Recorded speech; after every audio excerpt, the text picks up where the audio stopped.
거대한 샹들리에가 뿜어내는 눈부신 빛의 그랜드, 헬리오스 호텔의 연회장을 가득 채우고 있었지만 강도진의 눈에는 그 모든 것이 그저 썩어빠진 욕망을 감추기 위한 얄팍한 포장지로 보일 뿐이었습니다.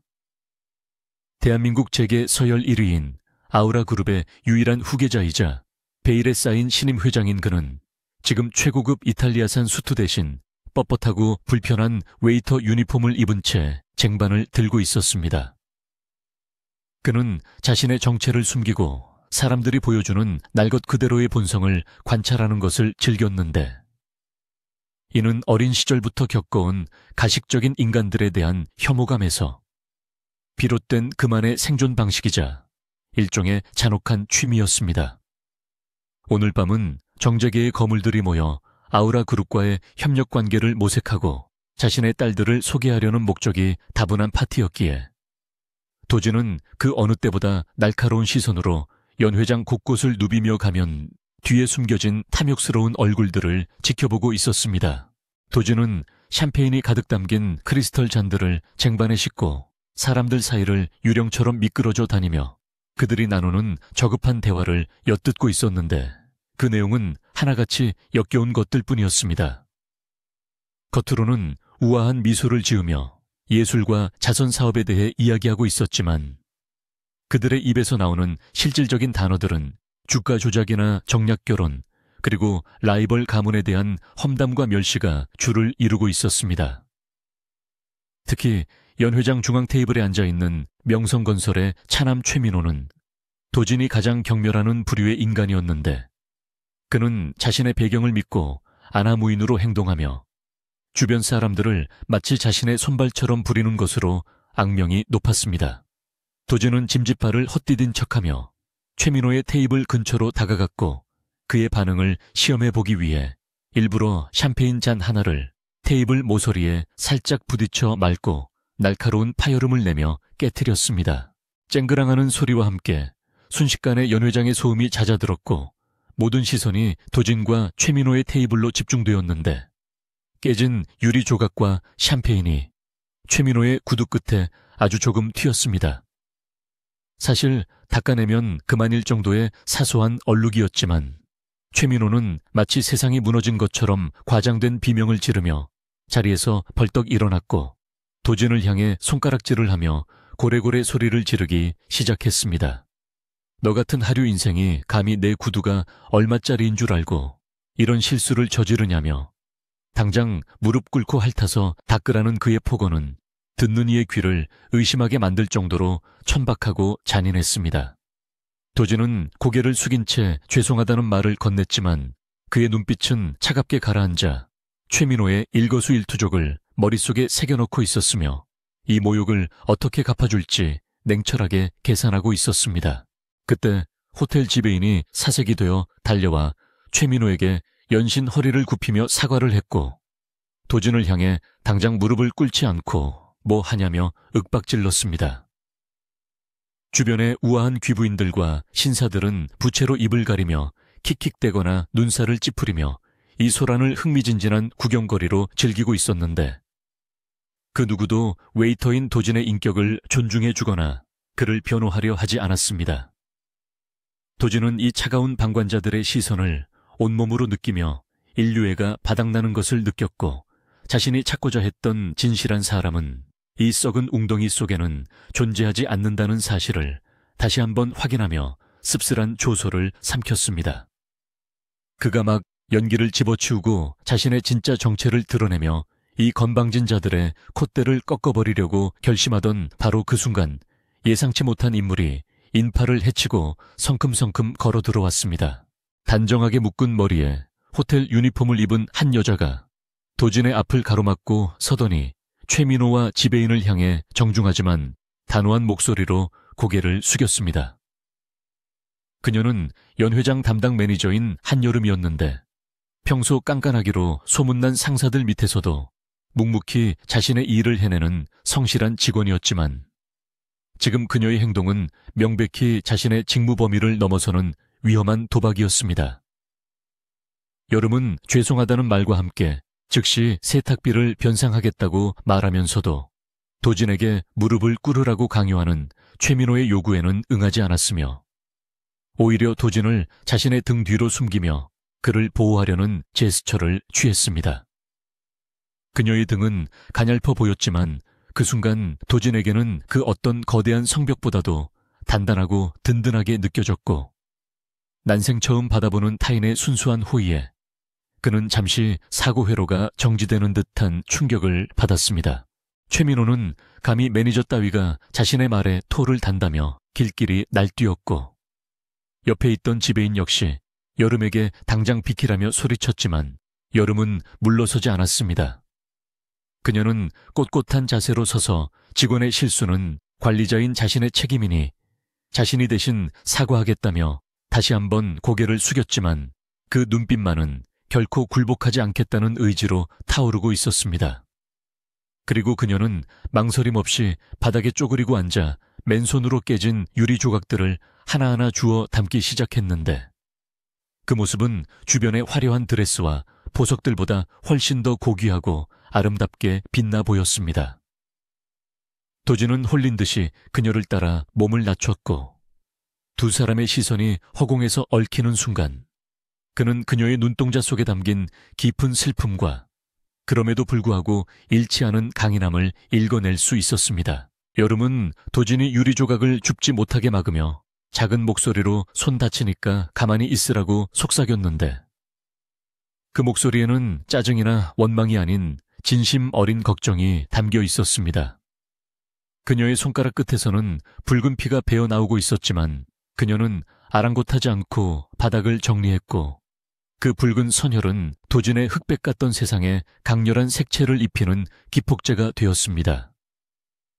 최민호는 재수 없다며 침을 뱉고는 자리를 떴고 지배인은 여름을 따로 불러내어 호되게 질책했지만 그녀는 끝까지 도진의 탓을 하지 않았습니다. 도진은 멀어지는 그녀의 뒷모습을 바라보며 가슴 한구석에서 묵직한 무언가가 꿈틀거리는 것을 느꼈고 그것은 그동안 잊고 살았던 심장의 박동이자 운명의 수레바퀴가 다시 돌기 시작했다는 신호였습니다. 소란이 일단락된 후 도진은 멍하니 직원 휴게실 구석에 앉아 있었는데 잠시 후 여름이 반창고와 연고가 든 구급상자를 들고 나타났습니다. 그녀는 도진의 앞에 의자를 끌어다 앉으며 한숨을 푹 내쉬더니 셔츠 소매를 걷어 올리라고 무뚝뚝하게 말했습니다. 도진이 머뭇거리자 그녀는 직접 그의 손을 잡아당겨 소매를 걷어 올렸고 샴페인 잔이 깨질 때 생긴 미세한 상처들을 꼼꼼하게 소독하기 시작했습니다. 따끔거리는 통증보다 그녀의 따뜻한 손길이 닿는 곳마다 전해져 오는 온기가 더 생생하게 느껴져서 도진은 자신도 모르게 숨을 죽이고 그녀의 정수리를 내려다보았습니다. 여름은 치료를 마친 후 반창고를 꼼꼼하게 붙여주며 왜 그렇게 멍하게 서 있었냐고 핀잔을 주었지만 그 말 속에는 묘한 다정함이 섞여 있었습니다. 그녀는 오늘 같은 날은 VIP들의 기분이 변덕스러우니 더 조심해야 한다고 조언하며 혹시 해고당할까봐 걱정하지 말라고 안심시켰습니다. 자신이 지배인님께 잘 말씀드려 놓았으니 심할서만 쓰면 될 것이라고 말하는 그녀의 표정은 덤덤했지만 도진은 그녀가 짊어지고 있는 삶의 무게가 얼마나 무거운지 짐작할 수 있었습니다. 그는 조심스럽게 입을 열어 왜 자신을 도와줬냐고 물었고 여름은 잠시 동작을 멈추고 도진을 빤히 바라보다가 피식 웃음을 터뜨렸습니다. 그녀는 대단한 이유가 있어서 그런 게 아니라며 그저 사람이 사람한테 그러면 안 되는 거라고 생각했을 뿐이라고 담담하게 대답했습니다. 돈이 많다고 해서 혹은 지위가 높다고 해서 다른 사람의 존엄성을 짓밟을 권리는 누구에게도 없다는 그녀의 말은 도진의 가슴에 깊은 울림을 주었습니다. 그녀는 자리에서 일어나며 주머니에서 꼬깃꼬깃한 초콜릿바 하나를 꺼내 도진의 손에 쥐어주며 당 떨어졌을 텐데 이거라도 먹고 힘내라고 말했습니다. 도진은 자신의 손바닥 위에 놓인 싸구려 초콜릿을 마치 세상에서 가장 귀한 보석인 양 내려다보았고 그 순간 그는 결심했습니다. 이 여자가 바로 자신이 찾던 사람이며 그녀를 위해서라면 자신이 가진 모든 것을 걸고서라도 이 썩어빠진 제국을 뒤엎어버리겠다고 말입니다. 여름이 휴게실을 나가자마자 도진은 주머니 속에 숨겨두었던 최신형 스마트폰을 꺼내 들었고 그의 눈빛은 방금 전에 어리숙한 웨이터에서 냉철한 제왕의 것으로 순식간에 돌변했습니다. 그는 비서실장에게 전화를 걸어 지금 즉시 그랜드 헬리오스 호텔의 지분 구조와 최민호의 명성건설에 대한 모든 비리 자료를 조사해서 보고하라고 지시했습니다. 또한 오늘 밤 연 회장에 있었던 모든 CCTV 영상을 확보하고 자신을 모욕했던 자들의 리스트를 작성하라는 명령도 잊지 않았습니다.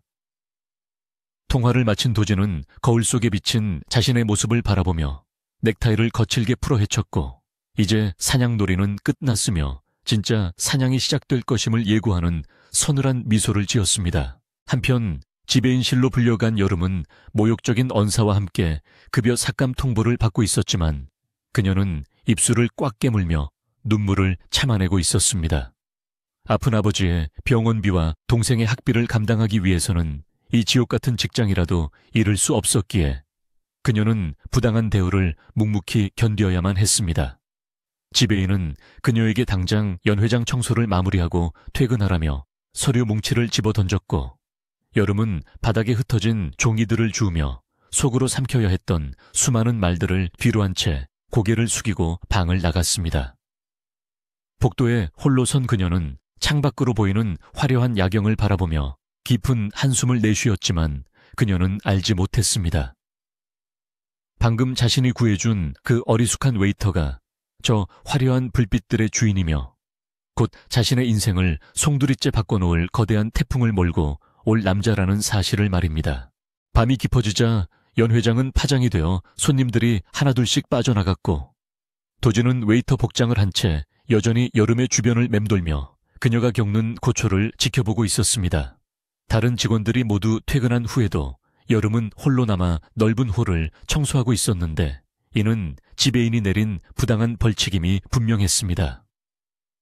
도진은 빗자루를 들고 그녀에게 다가가 거들어주겠다고 말했고 여름은 괜찮다며 사양했지만 도진은 막무가내로 그녀의 곁에서 테이블볼을 정리하기 시작했습니다.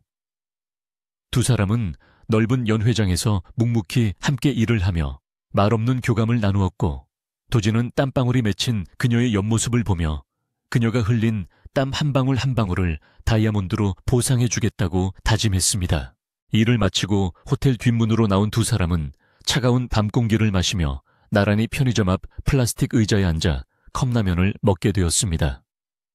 재벌 회장인 도진에게는 평생 먹어본 적 없는 인스턴트 음식이었지만 여름과 함께 먹는 그 라면은 그 어떤 미슐랭 요리보다도 맛있게 느껴졌습니다. 여름은 국물을 후루룩 마시며 오늘 정말 고생 많았다고 도진을 위로했고 도진은 처음으로 자신의 가면을 벗고 인간 강도진으로서 그녀에게 미소를 지어 보였습니다. 그는 그녀에게 꿈이 뭐냐고 물었고 여름은 잠시 망설이다가 언젠가 자신만의 작은 꽃집을 열어 사람들에게 행복을 선물하고 싶다는 소박한 소망을 털어놓았습니다. 도진은 그 꿈을 반드시 이루어주겠다고 속으로 맹세하며 그녀의 맑은 눈동자 속에 비친 자신의 모습을 오랫동안 들여다보았습니다. 그랜드 헬리오스 호텔의 아침은 눈부시게 밝아왔지만 총지배인실의 공기는 숨이 막힐 듯 무겁고 차갑게 가라앉아 있어 한여름의 어깨를 짓누르고 있었습니다. 전날 밤 연회장에서 있었던 소란을 이유로 호출된 여름은 뻣뻣하게 선 채 바닥만 내려다보고 있었고 그녀의 앞에는 붉은 얼굴로 씩씩거리며 서류를 내리치는 총지배인이 서 있었습니다. 그는 단순히 고객의 비위를 맞추지 못했다는 사실을 넘어 호텔의 품격을 떨어뜨렸다며 모욕적인 언사를 서슴지 않았는데 이는 명백히 최민호 측의 압력에 의한 부당한 처사였습니다. 여름은 억울함이 목구멍까지 차올랐지만 병석에 누워 계신 아버지의 얼굴과 매달 갚아야 할 이자를 떠올리며 입술을 깨물어 피맛을 삼키며 침묵을 지켜야만 했습니다. 총지배인은 이번 달 급여에서 30%를 감봉하겠다는 징계 처분을 내렸고 여름은 떨리는 손으로 서류에 서명하며 자신의 자존심이 헐값에 팔려나가는 듯한 비참함을 느꼈습니다. 복도로 나온 여름은 참았던 숨을 몰아쉬며 창가에 기대어 섰는데 투명한 유리창 너머로 보이는 서울의 풍경은 그녀의 사정과 상관없이 평화롭기만 해서 더욱 야속하게 느껴졌습니다. 그때 복도 끝에서 대걸레를 들고 바닥을 닦고 있던 도진이 그녀의 처진 어깨를 발견하고는 걸레질을 멈춘 채 걱정스러운 눈빛으로 그녀를 응시했습니다. 도진은 이미 아침 일찍 비서실을 통해 총지배인이 최민호의 비서로부터 전화를 받고 여름에게 부당한 징계를 내릴 것이라는 보고를 받은 상태였기에 그녀가 지금 어떤 심정일지 누구보다 잘 알고 있었습니다. 그는 당장이라도 정체를 드러내고 저 지배인실 문을 박차고 들어가 총지배인을 해고하고 싶었지만 아직은 때가 아니라는 이성적인 판단이 그의 뜨거운 분노를 간신히 억누르고 있었습니다. 도진은 청소 도구를 정리하는 척하며 여름에게 조심스럽게 다가갔고 인기척을 느낀 여름은 황급히 표정을 관리하며 애써 밝은 미소를 지어 보였습니다. 여름은 도진을 보자마자 자신의 처지는 뒤로 한 채 오히려 어젯밤 일 때문에 도진이 해고당하지는 않았는지 먼저 물어보며 그를 걱정했습니다. 자신보다 훨씬 더 위태로운 상황에 처해 있으면서도 타인을 먼저 배려하는 그녀의 태도에 도진은 가슴 한구석이 릿해지는 것을 느끼며 주머니 속에서 캔 커피 하나를 꺼내 건넸습니다. 따뜻하게 데워진 캔 커피에 온기가 여름에 차가워진 손바닥에 전해지자 그녀는 그제야 긴장이 풀린 듯 작게 한숨을 내쉬며 고맙다는 말을 건넸습니다. 도진은 아무것도 모르는 척 오늘 점심은 어떻게 할 거냐고 물었고 여름은 잠시 머뭇거리다가 옥상 정원에서 도시락을 먹을 생각이라고 대답하며 혹시 괜찮다면 같이 먹겠냐고 제안했습니다. 도진은 그 제안이 마치 1,000만 원짜리 코스 요리 초대보다 더 귀하게 느껴져서 고개를 끄덕였고 두 사람은 점심시간에 옥상에서 만나기로 약속했습니다. 점심시간이 되자 도진은 약속 장소인 호텔 옥상 정원으로 올라갔고 그곳에는 낡은 벤치에 앉아 도시락을 펼치고 있는 여름이 기다리고 있었습니다. 바람이 다소 쌀쌀했지만 햇살이 잘 드는 곳에 자리를 잡은 그녀는 도진이 나타나자 환하게 웃으며 자신이 싸운 도시락 뚜껑을 열었는데 그 안에는 소박하지만 정갈한 반찬들이 가득 담겨 있었습니다. 계란말이와 볶은 김치 그리고 멸치볶음 같은 평범한 반찬들이었지만 도진에게는 그 어떤 호텔 뷔페보다도 먹음직스럽게 보였고 무엇보다 누군가 자신을 위해 직접 요리를 해왔다는 사실이 낯설면서도 가슴 벅찬 감동을 주었습니다. 여름은 젓가락을 건네며 솜씨는 없지만 많이 먹으라고 권했고 도진은 밥 한 숟가락을 입에 넣으며 오랫동안 잊고 살았던 가정의 맛을 느꼈습니다.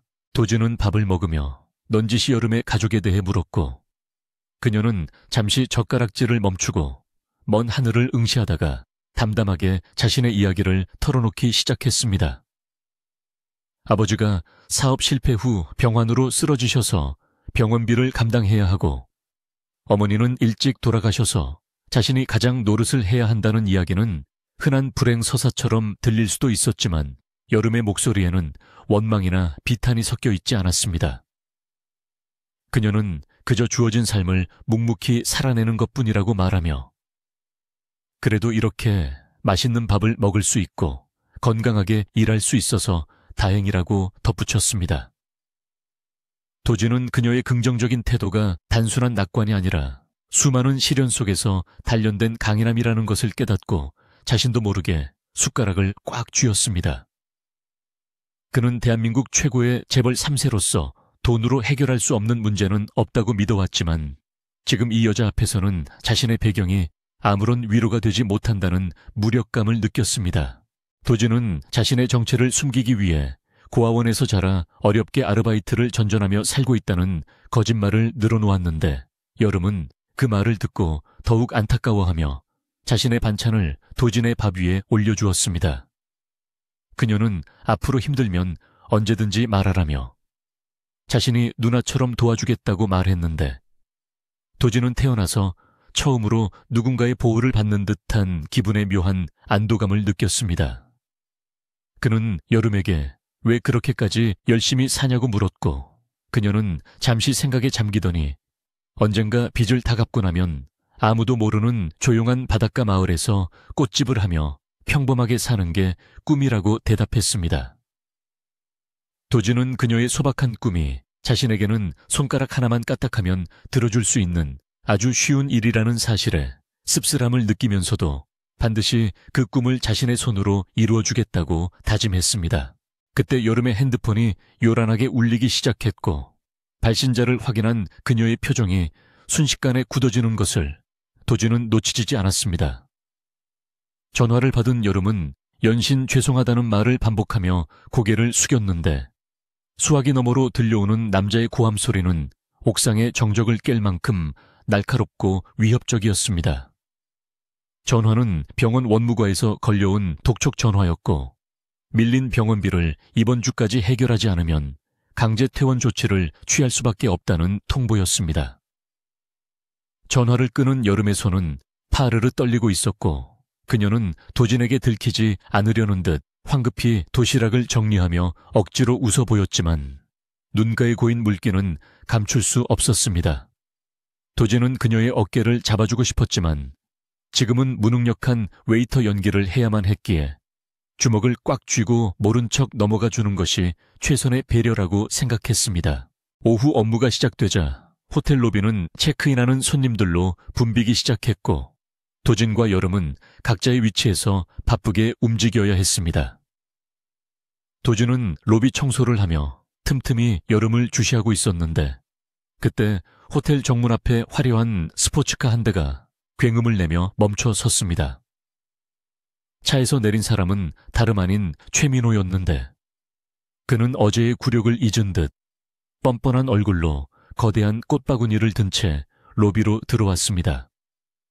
그는 직원들의 시선을 즐기며 프런트 데스크에 있는 여름에게 다가가 꽃바구니를 들이밀며 큰 소리로 저녁 식사 초대를 제안했는데, 이는 명백히 그녀를 곤란하게 만들려는 의도적인 쇼맨십이었습니다. 여름은 정중하게 거절했지만 최민호는 막무가내로 그녀의 손목을 잡아채며 네가 감히 내 성의를 무시하냐고 윽박질렀습니다. 최민호는 여름의 귓가에 입을 대고 낮게 속삭였는데, 도진의 예민한 청력은 그 비열한 협박을 토시 하나 놓치지 않고 잡아냈습니다. 그는 내 아버지 병원비가 꽤 많이 밀렸다던데 오늘 밤 내 파트너가 되어주면 그 정도 푼돈은 해결해 줄 수 있다고 말하며 그녀의 가장 아픈 약점을 잔인하게 파고들었습니다. 여름은 수치심에 얼굴이 하얗게 질렸지만 그의 손을 뿌리치며 근무 중에 이러지 말라고 단호하게 말했고, 주변의 시선이 집중되자 최민호는 헛기침을 하며 한 발 물러섰습니다. 하지만 그는 돌아서면서 두고 보자며 네가 언제까지 고고한 척할 수 있는지 지켜보겠다는 비릿한 웃음을 남기고 사라졌는데, 그 모습은 도진의 사리를 불러 일으키기에 충분했습니다.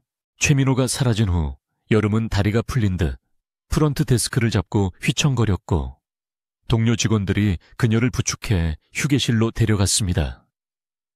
도진은 청소 도구를 내팽개치고 비상계단으로 들어가 어두운 구석에서 전화를 걸어 비서실장에게 당장 최민호가 거래하는 모든 은행의 대출금 상환을 압박하라고 지시했습니다. 그는 또한 여름의 아버지 병원비를 익명으로 전액 납부하고 최고급 1인실로 옮길 수 있도록 조치하라고 명령했는데, 목소리에는 그 어느 때보다 서늘한 분노가 서려 있었습니다.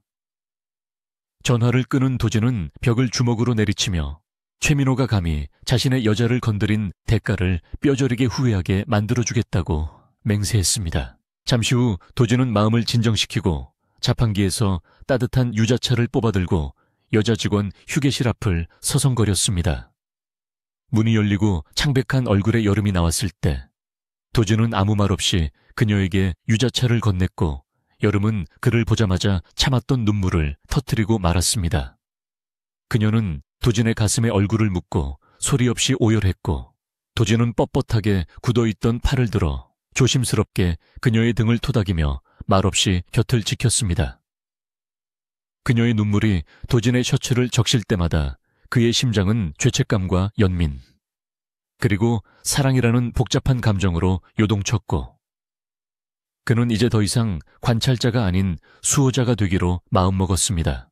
여름은 한참을 운 뒤에야 진정이 된 듯 도진의 품에서 떨어지며 붉어진 눈으로 미안하다고 사과했습니다.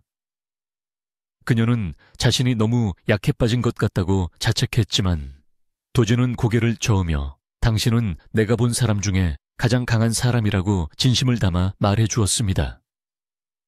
그는 여름의 눈을 똑바로 바라보며 반드시 좋은 날이 올 거라고, 그 최민호라는 작자도 곧 벌을 받을 거라고 예언하듯 위로했습니다. 여름은 그 말이 그저 위로에 불과하다고 생각하며 씁쓸하게 웃었지만 도진의 눈빛이 너무나 확신에 차 있어서 순간적으로 묘한 믿음이 생기는 것을 느꼈습니다. 그녀는 도진에게 고맙다는 말을 남기고 다시 업무 복귀를 위해 돌아섰지만 발걸음은 이전보다 한결 가벼워 보였습니다.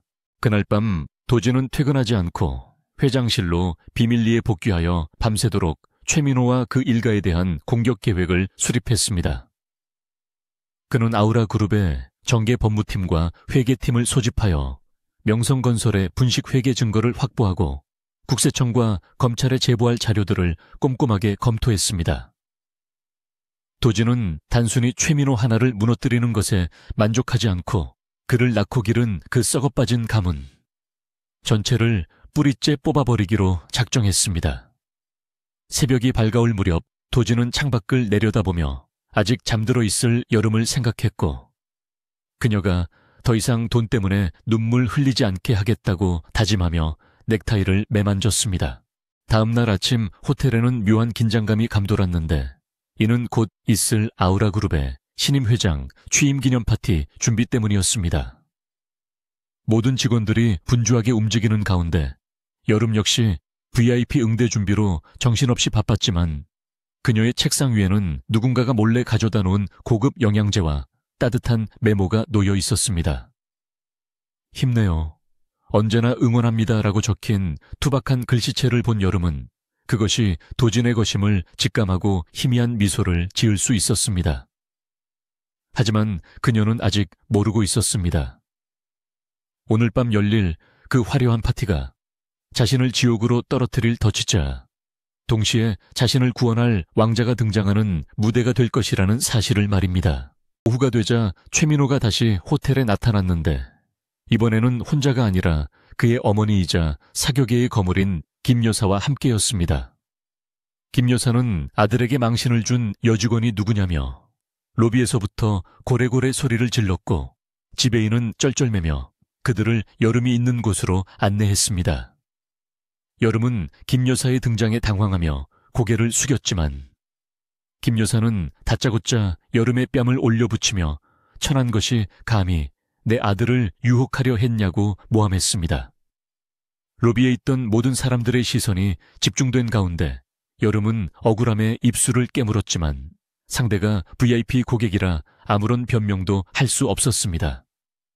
멀리서 이 광경을 지켜보던 도진의 눈에서는 시퍼런 불꽃이 튀었고 그는 더 이상 참을 수 없는 임계점에 도달했음을 직감했습니다. 김 여사는 여름에게 당장 무릎 꿇고 사죄하지 않으면 이 호텔에서 영영발을 못 붙이게 하겠다고 협박했고 최민호는 옆에서 비열한 미소를 지으며 이 상황을 즐기고 있었습니다. 여름은 떨리는 무릎을 억지로 지탱하며 버티고 서 있었지만 김 여사가 그녀의 머리채를 잡으려는 순간 어디선가 도진이 바람처럼 달려와 김 여사의 팔을 거칠게 낚아챘습니다. 웨이터 복장을 한 도진의 등장에 김 여사는 경악하며 비명을 질렀고 최민호는 내 놈은 또 뭐냐며 달려들었지만 도진은 그를 담매에 제압하며 차가운 목소리로 경고했습니다. 당장 그 더러운 손 치워. 그렇지 않으면 그 손목을 다시는 못 쓰게 만들어줄 테니까. 도진의 기백은 일개 웨이터의 것이라고는 믿기지 않을 만큼 압도적이었고 그 순간 로비의 공기는 완전히 얼어붙었습니다. 얼어붙은 로비의 정적을 깬 것은 사색이 되어 달려온 총지배인의 다급한 구둣발 소리와 비명에 가까운 고함이었습니다. 그는 감히 누구 몸에 손을 대는 거냐며 도진을 거칠게 밀쳐냈고 곧이어 달려온 보안 요원들이 도진의 양팔을 뒤로 꺾어 제압했습니다. 김 여사는 마치 더러운 벌레라도 닿은 것처럼 소스라치게 놀라며 팔을 털어냈고 분에 못 이겨 씩씩거리며 총지배인의 뺨을 후려갈겼습니다. 호텔 관리를 어떻게 하는 거냐며 저런 천박한 것이 고객을 위협하게 놔두냐는 김 여사의 히스테릭한 외침에 총지배인은 연신 허리를 굽히며 죽을 죄를 지었다고 빌었습니다. 도진은 보안 요원들에게 붙잡힌 채로도 흔들림 없는 눈빛으로 최민호와 김 여사를 쏘아보았는데 그 서늘한 기백에 압도된 최민호는 흠칫 놀라 뒷걸음질 쳤지만 이내 비열한 미소를 되찾았습니다. 최민호는 총지배인에게 저 건방진 웨이터놈을 당장 경찰에 넘겨 폭행죄와 협박죄로 고소하라고 지시했고 옆에 서 있던 여름에게는 싸늘한 시선을 던지며 이 모든 것이 너 때문이라고 몰아세웠습니다. 여름은 도진이 자신 때문에 경찰서에 끌려갈 위기에 처하자 다급하게 총지배인의 바짓가랑이를 잡고 제발 한 번만 용서해달라고 애원했습니다. 모든 잘못은 자신이 감당할 테니 저 사람은 그냥 보내달라는 여름의 절규에 도진은 가슴이 찢어지는 듯한 통증을 느꼈습니다. 자신이 보호해 주어야 할 여자가 오히려 자신을 위해 가장 낮은 곳으로 추락하고 있는 모습을 지켜보는 것은 육체적인 고통보다 훨씬 더 끔찍한 형벌이었습니다. 하지만 최민호는 그런 여름의 간절함을 비웃으며 그녀에게 거부할 수 없는 잔인한 제안을 던졌습니다. 그는 여름의 턱을 거칠게 들어 올리며 경찰에 신고하지 않는 대신 오늘 밤 자신의 스위트룸에서 열리는 개인 파티에 와서 술 시중을 들라고 속삭였습니다. 만약 거절한다면 저 웨이터 놈은 감옥에서 썩게 될 것이고 너는 업계에서 영구 퇴출되어 병원비는커녕 밥벌이도 못하게 만들어주겠다는 협박은 여름의 숨통을 조여왔습니다. 여름은 떨리는 눈동자로 도진을 바라보았고 도진은 절대로 가지 말라는 듯 고개를 저었지만 그녀는 결국 입술을 깨물며 알겠다고 고개를 끄덕였습니다. 그녀의 선택은 오로지 도진을 보호하기 위한 희생이었지만 그것이 도진의 분노의 기름을 붓는 결정적인 계기가 되었습니다. 보안 요원들에 의해 호텔 뒷문으로 끌려나간 도진은 바닥에 내동댕이 쳐졌고 문이 닫히는 순간까지 여름의 슬픈 눈망울을 잊을 수 없었습니다. 뒷문 밖으로 쫓겨난 도진은 먼지를 털고 일어섰는데 방금 전까지의 무력한 웨이터의 모습은 온데간데 없고 차가운 살기를 띤 야수의 모습으로 돌변해 있었습니다. 그는 옷깃에 숨겨두었던 초소형 통신기를 켜고 비서실장에게 당장 호텔 보안 시스템을 해킹하여 2-4공기 1호 스위트룸의 상황을 실시간으로 중계하라고 명령했습니다. 또한 호텔 주변에 대기 중이던 경호팀을 비상대기시키고 자신이 신호를 보내면 즉시 진입할 수 있도록 준비하라고 지시했습니다. 도진은 비상계단을 통해 다시 호텔 내부로 잠입했는데 익숙한 웨이터 유니폼 대신 청소용역 업체의 작업복으로 갈아입고 모자를 눌러쓴 채 그림자처럼 움직였습니다. 그는 여름이 희생양으로 바쳐질 그 지옥 같은 파티장으로 향하며 최민호가 넘지 말아야 할 선을 넘는 순간 그의 인생을 지옥으로 만들어주겠다고 다짐했습니다. 밤 10시가 되자 호텔 최상층 펜트하우스 스위트룸에서는 귀를 찢을 듯한 음악 소리와 함께 타락한 파티가 시작되었습니다. 최민호와 그의 친구들인 재벌 3세들은 최고급 양주를 물처럼 마시며 쾌락에 취해 있었고 루마는 자욱한 담배 연기와 퇴폐적인 분위기로 가득 차 있었습니다. 여름이 떨리는 손으로 문을 열고 들어서자 시끄럽던 음악 소리가 멈추고 짐승 같은 남자들의 시선이 그녀에게 꽂혔습니다. 그녀는 단정한 유니폼 차림이었지만 그들의 눈에는 그저 먹잇감으로 보일 뿐이었고 최민호는 소파 깊숙이 파묻힌 채 샴페인 잔을 흔들며 그녀를 맞이했습니다. 그는 친구들에게 소개하듯 큰 소리로 이 여자가 오늘 내 구두를 닦아줄 특별한 한여라고 조롱했고 좌중에서는 폭소가 터져 나왔습니다. 여름은 수치심에 얼굴이 달아올랐지만 묵묵히 테이블 위에 빈 잔들을 치우고 술병을 정리하기 시작했습니다. 그녀는 철저하게 투명 인간처럼 행동하며 오직 일만 하고 빨리 이곳을 벗어나기를 기도했지만 최민호는 그녀를 가만히 내버려둘 생각이 없었습니다. 그는 일부러 여름에 발을 걸어 넘어뜨리려 하거나 그녀가 따르는 술잔을 쳐서 옷에 쏟게 만드는 등 유치하고 악랄한 괴롭힘을 이어갔습니다. 여름의 유니폼이 술로 얼룩지고 머리카락이 헝클어졌지만 그녀는 끝내 눈물을 보이지 않았고 죄송하다는 말만 반복하며 묵묵히 바닥을 닦았습니다. 도진은 옆방인 수행원 대기실에 잠입하여 도청장치를 통해 이 모든 상황을 듣고 있었는데 주먹을 쥔 손톱이 살을 파고들어 피가 배어 나올 지경이었습니다. 최민호는 여름의 끈질긴 인내심에 짜증이 났는지 갑자기 테이블 위에 100만원권 수표 뭉치를 집어던지며 명령했습니다. 그는 여름에게 바닥에 떨어진 술을 핥아먹으면 이 돈을 다 줄 테니 개처럼 지져보라고 모욕적인 요구를 했습니다. 주변의 친구들은 휘파람을 불며 어서 해보라고 부추겼고 스마트폰을 꺼내 동영상을 찍기 시작했습니다. 여름은 바닥에 흩어진 수표들을 내려다보다가 천천히 고개를 들어 최민호의 눈을 똑바로 응시했습니다. 그녀는 돈이 필요하지만 이런 식으로는 받지 않겠다며 자신은 호텔의 직원이지 당신의 장난감이 아니라고 단호하게 거절했습니다. 그 순간 방 안에는 찬물을 끼얹은 듯 단 정적이 흘렀고 최민호의 얼굴은 분노로 붉게 일그러졌습니다. 자존심에 상처를 입은 최민호는 벌떡 일어나 여름의 멱살을 잡고 그녀를 벽으로 거칠게 밀어붙였습니다. 그는 감히 천한 것이 주제 파악을 못한다며 손을 들어 올렸고 공포에 질린 여름은 눈을 질끈 감았습니다. 바로 그 순간 스위트룸의 문이 부서질 듯 열리며 총지배인이 숨을 헐떡이며 뛰어 들어왔습니다. 그는 최민호에게 깍듯이 인사하며 분위기를 깼다면 죄송하지만 다른 VIP들의 컴플레인이 들어오고 있어 잠시 소란을 자제해달라고 정중히 부탁했습니다. 최민호는 김이 샜다는 듯 여름을 바닥에 내동댕이 치며 총지배인에게 당장 이 여자를 해고하고 다시는 업계에 발을 못 붙이게 만들라고 소리쳤습니다. 총지배인은 여름에게 차가운 눈빛을 보내며 너는 지금 이 순간부로 해고이며 퇴직금은커녕 손해배상 청구를 당할 준비나 하라고 통보했습니다. 여름은 찢어진 유니폼과 헝클어진 머리칼을 정리할 정신도 없이 스위트룸에서 쫓겨났고 곧장 직원 라커룸으로 향했습니다. 그녀는 자신의 짐을 챙기면서 참아왔던 눈물을 쏟아냈는데 억울함보다는 앞으로 닥칠 현실의 막막함이 그녀를 더욱 절망하게 만들었습니다. 아픈 아버지와 빚 독촉, 그리고 이제는 실업자가 되어버린 자신의 처지가 너무나 비참하게 느껴졌습니다. 그녀는 멍하니 사물함 속에 있던 가족 사진을 어루만지며 이대로 무너질 수 없다고 스스로를 다독였지만 다리가 풀려 주저앉고 말았습니다.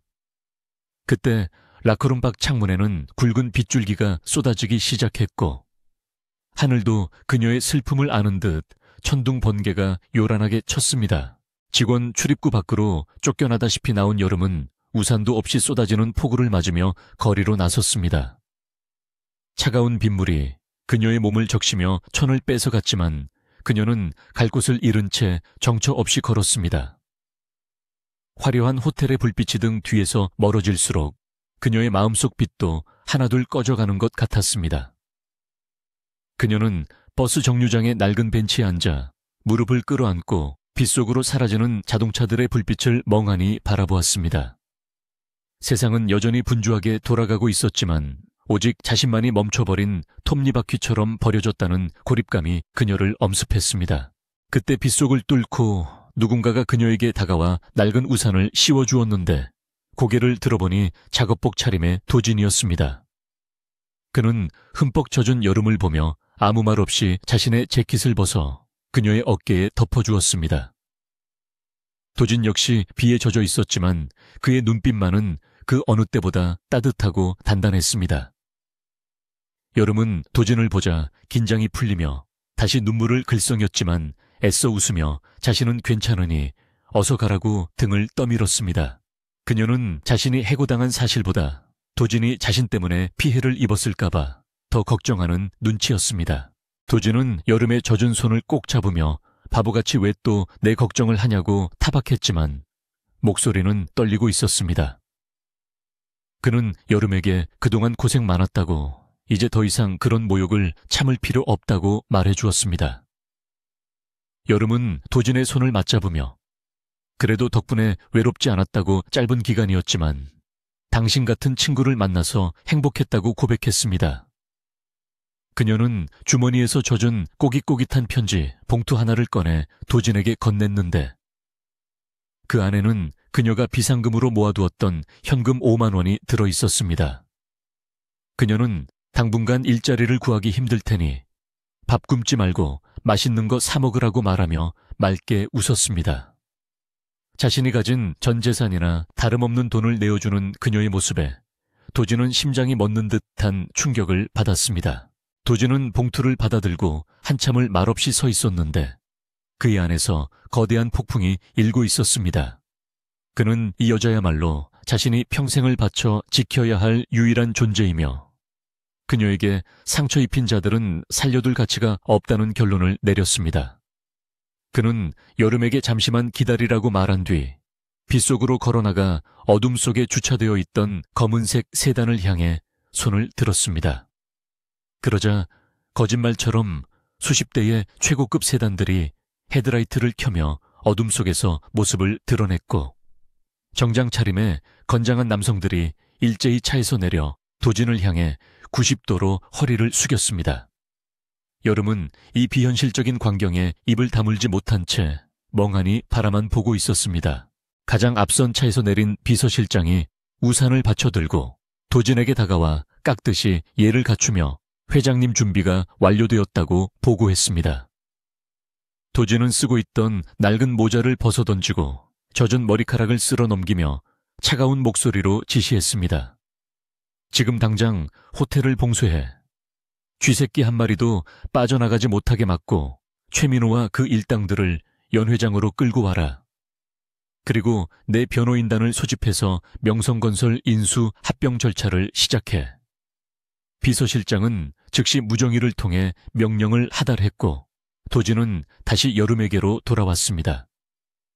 여름은 뒷걸음질 치며 이게 무슨 상황인지 묻고 싶었지만 말이 나오지 않았습니다. 도진은 얼어붙은 여름에게 다가가 정중하게 손을 내밀며 말했습니다. 한여름 씨, 많이 놀랐겠지만 저를 믿어주십시오.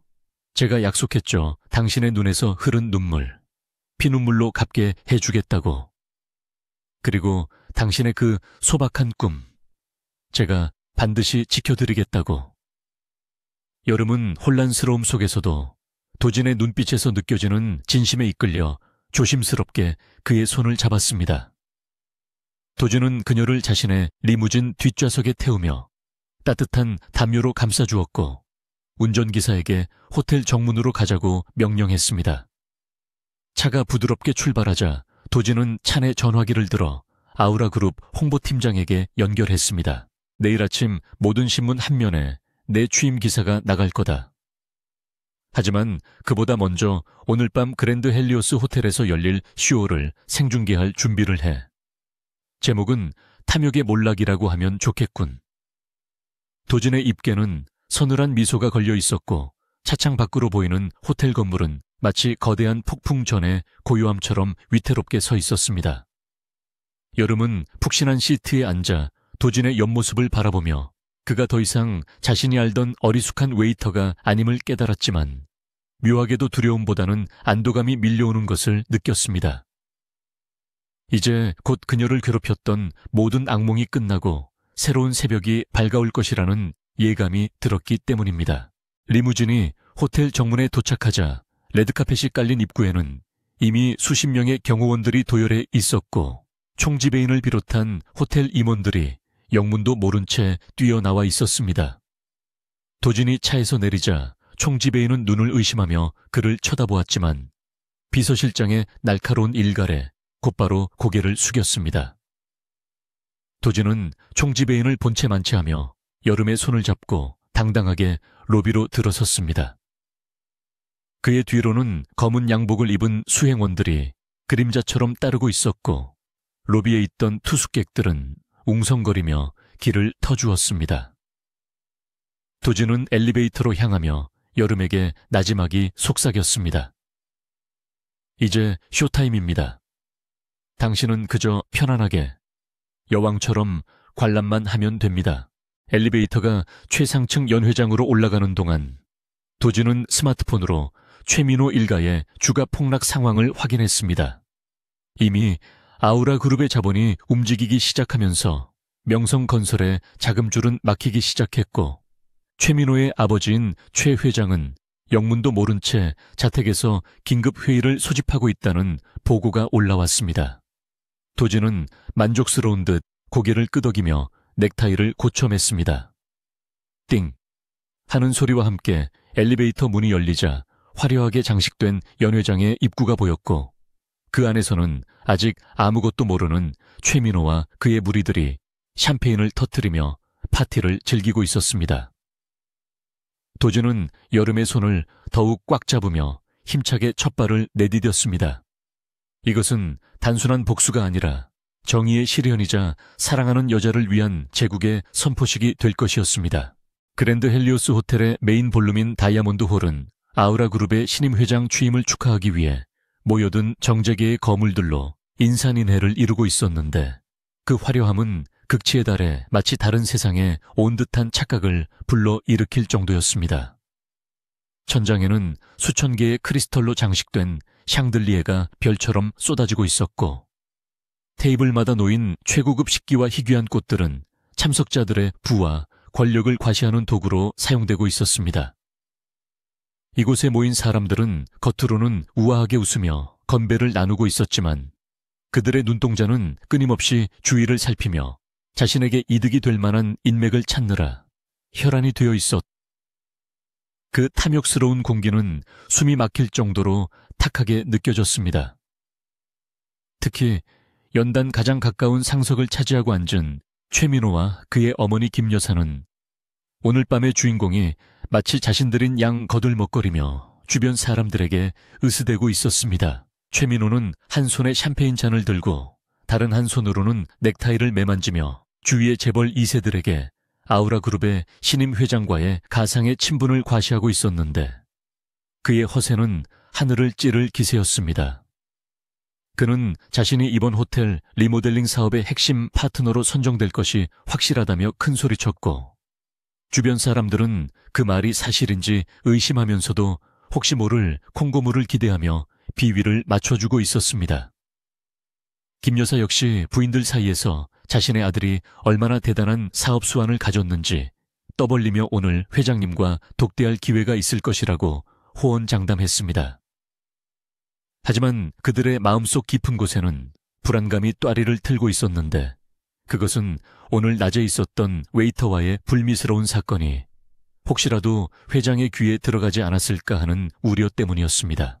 하지만 최민호는 이내 고개를 저으며 그깟 벌레 같은 웨이터 하나 처리하는 것은 일도 아니라고 스스로를 위안했고 총지배인이 확실하게 입단속을 시켰을 것이라 믿었습니다. 그는 자신의 비서에게 눈짓을 보내며 만약 그 여자가 다시 나타나면 쥐도 새도 모르게 처리하라는 은밀한 지시를 내렸고 비서는 알겠다며 고개를 숙이고 어둠 속으로 사라졌습니다. 그때 연 회장의 거대한 문이 천천히 열리며 장내의 소란이 일순간 잦아들었는데 사람들의 시선은 모두 입구로 쏠렸고 그곳에는 뜻밖의 인물이 서 있었습니다. 최고급 디자이너가 제작한 듯한 짙은 네이비색의 이브닝 드레스를 입고 우아하게 머리를 올린 한여름이 마치 여신처럼 고고한 자태로 서 있었던 것입니다. 방금 전까지 비에 젖은 생쥐꼴로 쫓겨났던 그녀라고는 믿기지 않을 만큼 완벽한 변신이었지만 최민호는 단번에 그녀를 알아보았고 경악과 분노로 얼굴이 일그러졌습니다. 도진의 비서실 직원들의 손길을 거쳐 완벽하게 세팅된 여름은 긴장된 표정이었지만 도진이 귀에 꽂아준 초소형 인이어를 통해 들려오는 그의 따뜻한 목소리에 의지하여 한 걸음씩 연 회장 안으로 발을 내디뎠습니다. 도진은 아직 모습을 드러내지 않은 채 그녀에게 당당하게 고개를 들고 그들을 마주하라고 격려했고, 여름은 떨리는 심장을 부여잡으며 자신을 지옥으로 밀어 넣었던 사람들 속으로 걸어 들어갔습니다. 그녀의 등장에 좌중은 술렁이기 시작했고 누구 집 자제인지 묻는 수근거림이 파도처럼 번져 나갔습니다.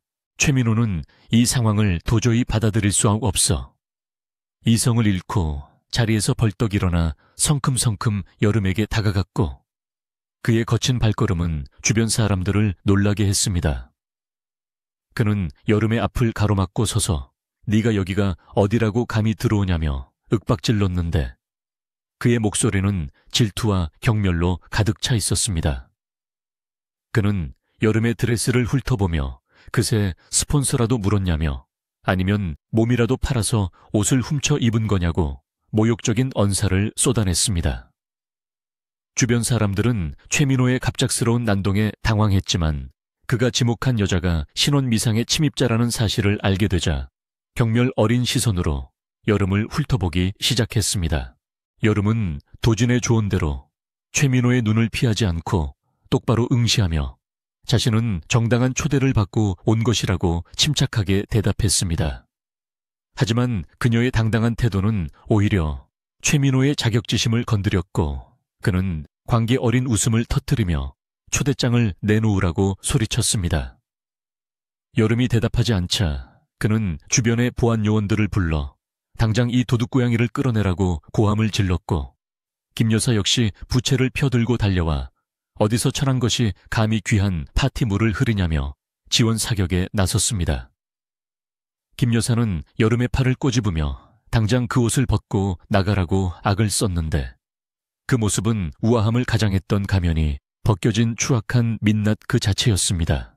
상황이 험악해지자 연 회장에 있던 사람들은 이 소란을 흥미진진한 구경거리로 즐기며 스마트폰을 꺼내 촬영하기 시작했습니다. 최민호는 이 기회를 이용해 여름을 확실하게 매장시키기로 마음먹고 갑자기 자신의 주머니를 뒤지더니 짐짓 놀란 척 연기를 시작했습니다.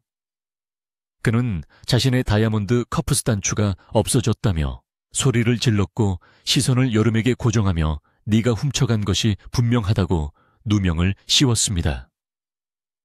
그는 보안 요원들에게 당장 저 여자의 몸을 뒤져서 훔친 물건을 찾아내라고 명령했고, 보안 요원들은 머뭇거리다 최민호의 기세에 눌려 여름에게 다가갔습니다.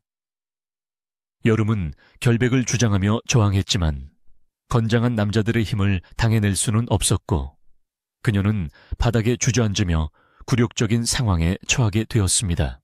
최민호는 바닥에 쓰러진 여름을 내려다보며 승리감에 도취된 표정으로 짓밟으려 했고, 김 여사는 잘한다며 박수까지 치고 있었습니다. 그는 여름의 귓가에 대고 그러니까 얌전히 내 말을 들었으면 좋았잖아 라고 비아냥거리며 그녀의 머리채를 잡고 흔들었습니다.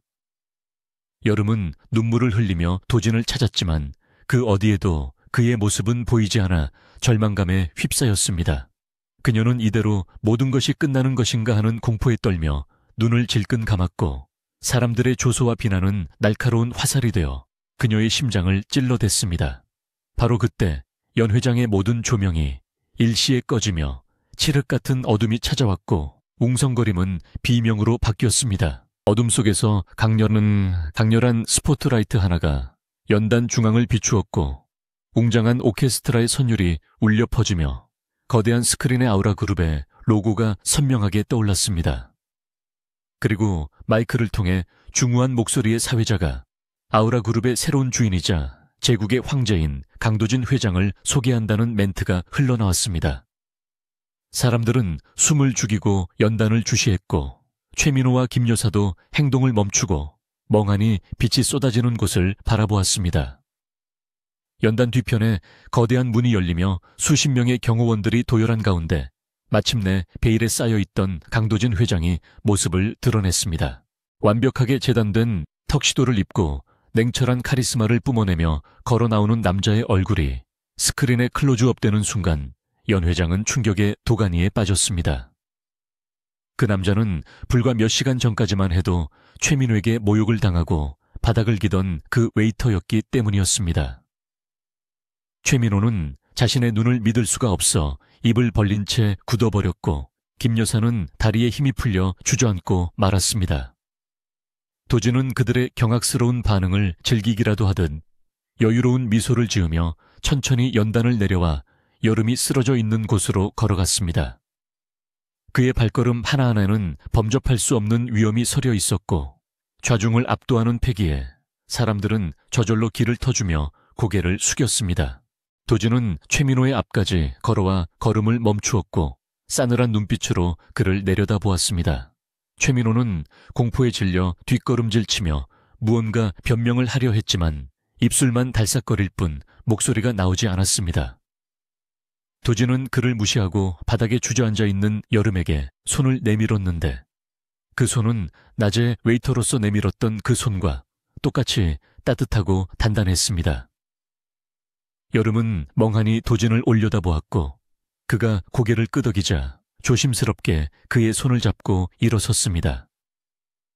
도진은 자신의 재킷을 벗어 여름의 어깨에 걸쳐주며 마이크 없이도 홀 전체에 울릴 만큼 또렷한 목소리로 선언했습니다. 소개가 늦었습니다. 아우라그룹 회장 강도진입니다.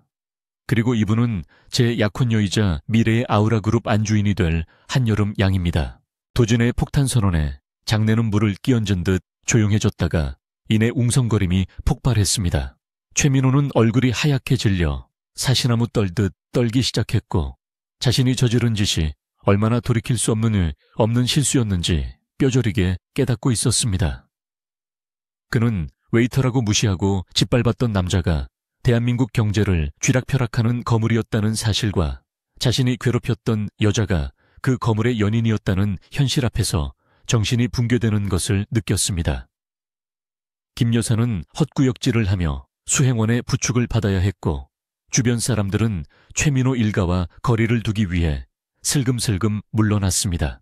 도진은 여름의 허리를 감싸 안으며 최민호를 향해 한 걸음 더 다가갔고 그의 눈빛은 맹수처럼 번뜩였습니다. 그는 최민호에게 아까 잃어버렸다던 그 커프스 단추가 혹시 이것 아니냐며 주머니에서 반짝이는 다이아몬드 단추를 꺼내 보였습니다. 그것은 도진이 보안실을 통해 미리 확보해둔 증거였는데 최민호가 여름에게 누명을 씌우기 위해 일부러 화분 뒤에 숨겨두었던 것이었습니다. 도진은 차가운 미소를 지으며 남의 귀한 약혼녀를 도둑으로 몬대가는 아주 비쌀 것이라고 경고했습니다. 최민호는 무릎을 꿇고 살려달라고 빌고 싶었지만 도진의 기세에 눌려 꼼짝도 할 수 없었습니다. 도진은 시선을 돌려 연회장에 모인 사람들을 둘러보며 오늘 이 자리는 자신의 취임식이기도 하지만 동시에 쓰레기들을 청소하는 날이기도 하다고 선포했습니다. 그는 스크린을 가리키며 손가락을 튕겼고 화면에는 최민호와 명성건설이 저지른 온갖 불법 행위와 비자금 장부 그리고 오늘 호텔에서 여름에게 저지른 만행이 담긴 CCTV 영상이 적나라하게 재생되기 시작했습니다. 영상 속에서 최민호가 여름을 밀치고 모욕하는 장면이 나오자 사람들은 경악하며 야유를 보냈고 최민호는 쥐구멍이라도 찾고 싶은 심정이었습니다. 도진은 이 모든 증거를 이미 검찰에 넘겼으며 명성건설에 대한 강도 높은 세무조사가 내일 아침부터 시작될 것이라고 통보했습니다. 김 여사는 비명을 지르며 기절했고 최민호는 다리가 풀려 바닥에 털썩 주저앉아 오줌을 지리고 말았습니다. 화려했던 파티장은 순식간에 최민호 일가에 대한 단죄의 장으로 변했고 도진은 그 아비규환 속에서 오직 여름만을 바라보며 괜찮냐고 눈빛으로 물었습니다. 여름은 믿기지 않는 상황에 혼란스러웠지만 자신의 곁을 든든하게 지켜주는 도진의 존재에 깊은 안도감을 느끼며 고개를 끄덕였습니다. 그녀는 이제 더 이상 혼자가 아니었으며 자신을 위해 세상을 적으로 돌릴 수도 있는 남자가 곁에 있다는 사실에 가슴이 벅차올랐습니다. 도진은 보안 요원들에게 최민호와 그 일당을 당장 끌어내라고 명령했고 건장한 요원들이 개처럼 그들을 질질 끌고 나갔습니다. 최민호는 끌려나가면서도 회장님 한 번만 살려달라고 울부짖었지만 도지는 눈길조차 주지 않았습니다. 연회장 안의 사람들은 숨을 죽인 채 이 냉혹한 처형식을 지켜보았고, 앞으로 아우라 그룹의 행보가 얼마나 무서운 것이 될지 본능적으로 직감했습니다.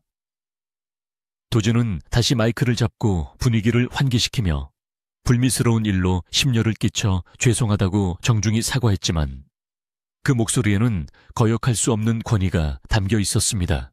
그는 오늘 파티의 진정한 목적은 자신의 사랑을 세상에 공표하는 것이라고 말하며 여름을 무대 중앙으로 이끌었습니다. 조명이 두 사람을 비추자 도지는 한쪽 무릎을 꿇고 품에서 작은 상자를 꺼내 열었는데 그 안에는 아우라 그룹의 상징인 푸른 다이아몬드 반지가 영롱하게 빛나고 있었습니다. 그는 여름에게 자신은 완벽하지 않은 사람이지만 당신과 함께라면 더 나은 사람이 될 수 있을 것 같다고 고백하며 정식으로 프로포즈했습니다. 여름은 감동의 눈물을 흘리며 고개를 끄덕였고 도지는 그녀의 손가락에 반지를 끼워주며 손등에 입을 맞추었습니다. 연회장은 우레와 같은 박수 소리로 가득 찼고 사람들은 두 사람의 앞날을 축복하는 척하며 도진의 눈에 들기 위해 열렬히 환호했습니다. 하지만 도진에게는 그들의 가식적인 박수 소리는 들리지 않았고 오직 눈앞에 있는 여름의 행복한 미소만이 세상의 전부인 것처럼 보였습니다. 그는 여름을 일으켜 세워 품에 안았고 귓가에 이제부터가 진짜 시작이라고 속삭였습니다.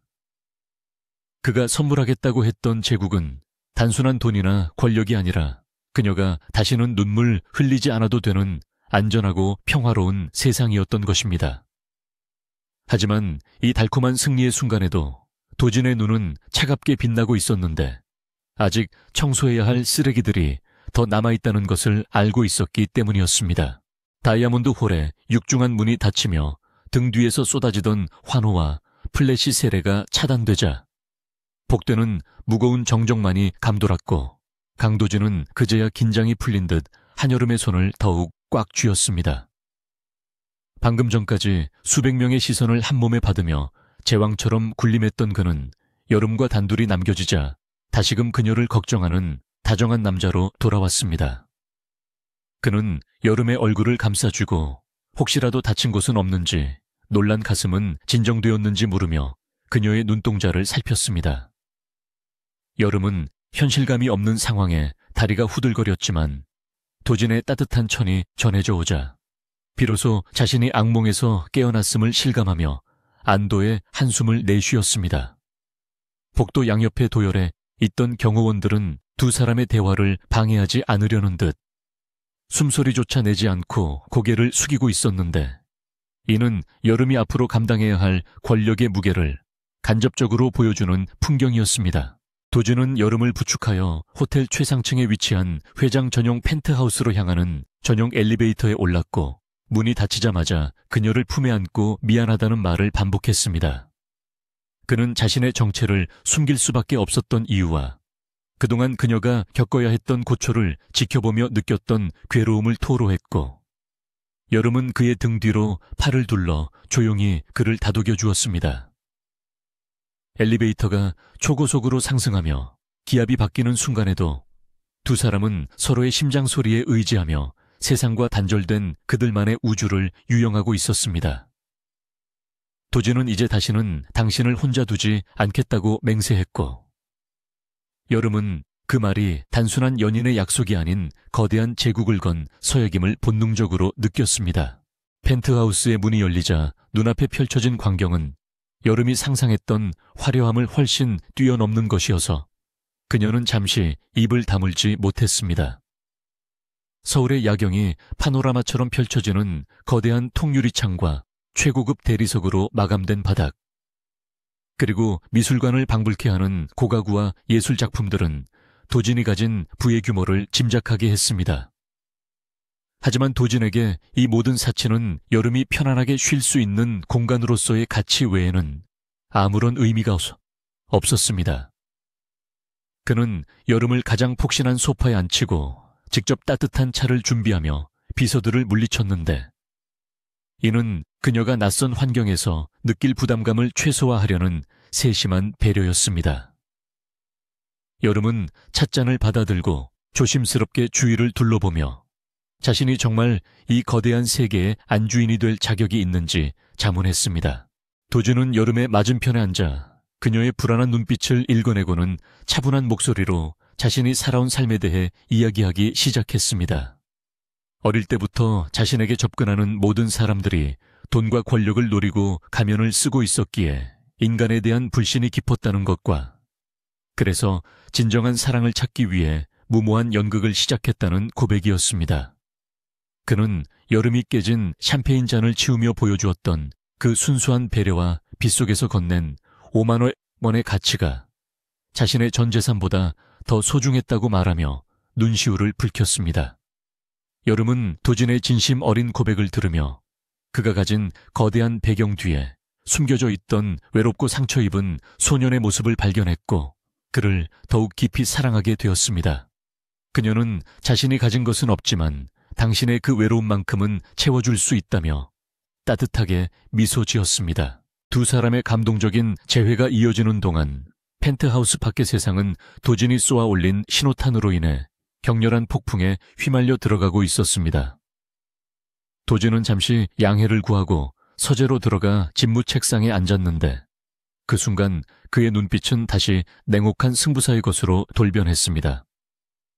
그는 대형 모니터 화면을 통해 아우라그룹 전략기획실과 법무팀이 보내온 명성건설 공격 현황을 실시간으로 체크했습니다. 이미 최민호 일가의 차명 계좌와 불법 비자금 루트는 모두 파악된 상태였고 국세청과 검찰에 넘어간 자료들은 그들을 회생 불가능한 나락으로 떨어뜨리기에 충분한 양이었습니다. 도진은 단순히 그들을 법적으로 처벌하는 것에 그치지 않고 그들이 자랑하던 사회적 지위와 명예를 철저하게 짓밟아 다시는 재기할 수 없도록 만들 작정이었습니다. 같은 시각 명성건설 초회 회장의 자택은 말 그대로 초상집 분위기였는데 파티장에서 쫓겨난 최민호와 김 여사는 공포에 질려 벌벌 떨고 있었습니다. 최 회장은 아들의 뺨을 수차례 올려붙이며 내 놈이 감히 누구를 건드린 것인지 아냐고 고함을 질렀지만 이미 엎질러진 물이었습니다. 회사의 주가는 시간 외 거래에서 하한가를 기록하고 있었고 주요 채권 은행들은 대출 만기 연장을 거부하며 즉시 상환을 독촉하는 공문을 보내오고 있었습니다. 게다가 뇌물수수 혐의를 입증할 결정적인 증거가 뉴스 속보로 보도되자 최 회장은 뒷목을 잡고 쓰러질 뻔했습니다. 김 여사는 바닥에 주저앉아 통곡하며 도진에게 빌어서라도 용서를 구하자고 했지만 도진의 비서실은 그들의 연락을 철저하게 차단하고 있었습니다. 도진은 서재에서 비서실장에게 전화를 걸어 내일 아침까지 명성건설의 경영권 방어가 불가능하도록 지분을 모두 매집하라고 지시했습니다. 그는 이 인수합병이 단순한 사업 확장이 아니라 정의 구현의 일환임을 강조하며 자비 없는 공격을 주문했습니다. 또한 언론사에는 최민호가 호텔 직원에게 저질렀던 갑질 영상의 원본을 배포하여 여론이 그들을 옹호할 여지조차 없게 만들라고 명령했습니다. 도진의 지시는 치밀하고 잔인했으며 그가 움직이는 손가락 하나하나에 수천억 원의 자금이 움직이며 거대한 기업 하나가 공중 분해되고 있었습니다.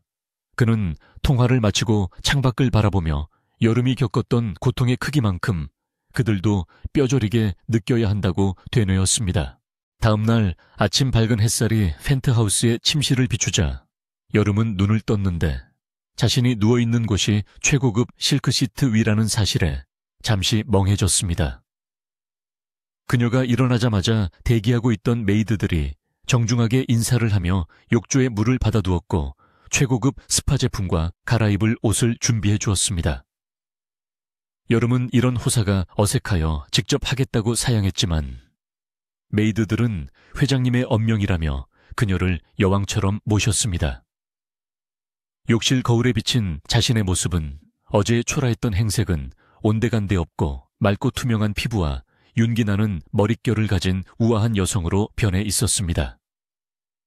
도진이 준비해둔 옷은 심플하면서도 고급스러운 화이트 원피스였는데 그것을 입은 여름은 마치 이 성의 원래 주인인 것처럼 기품 있어 보였습니다.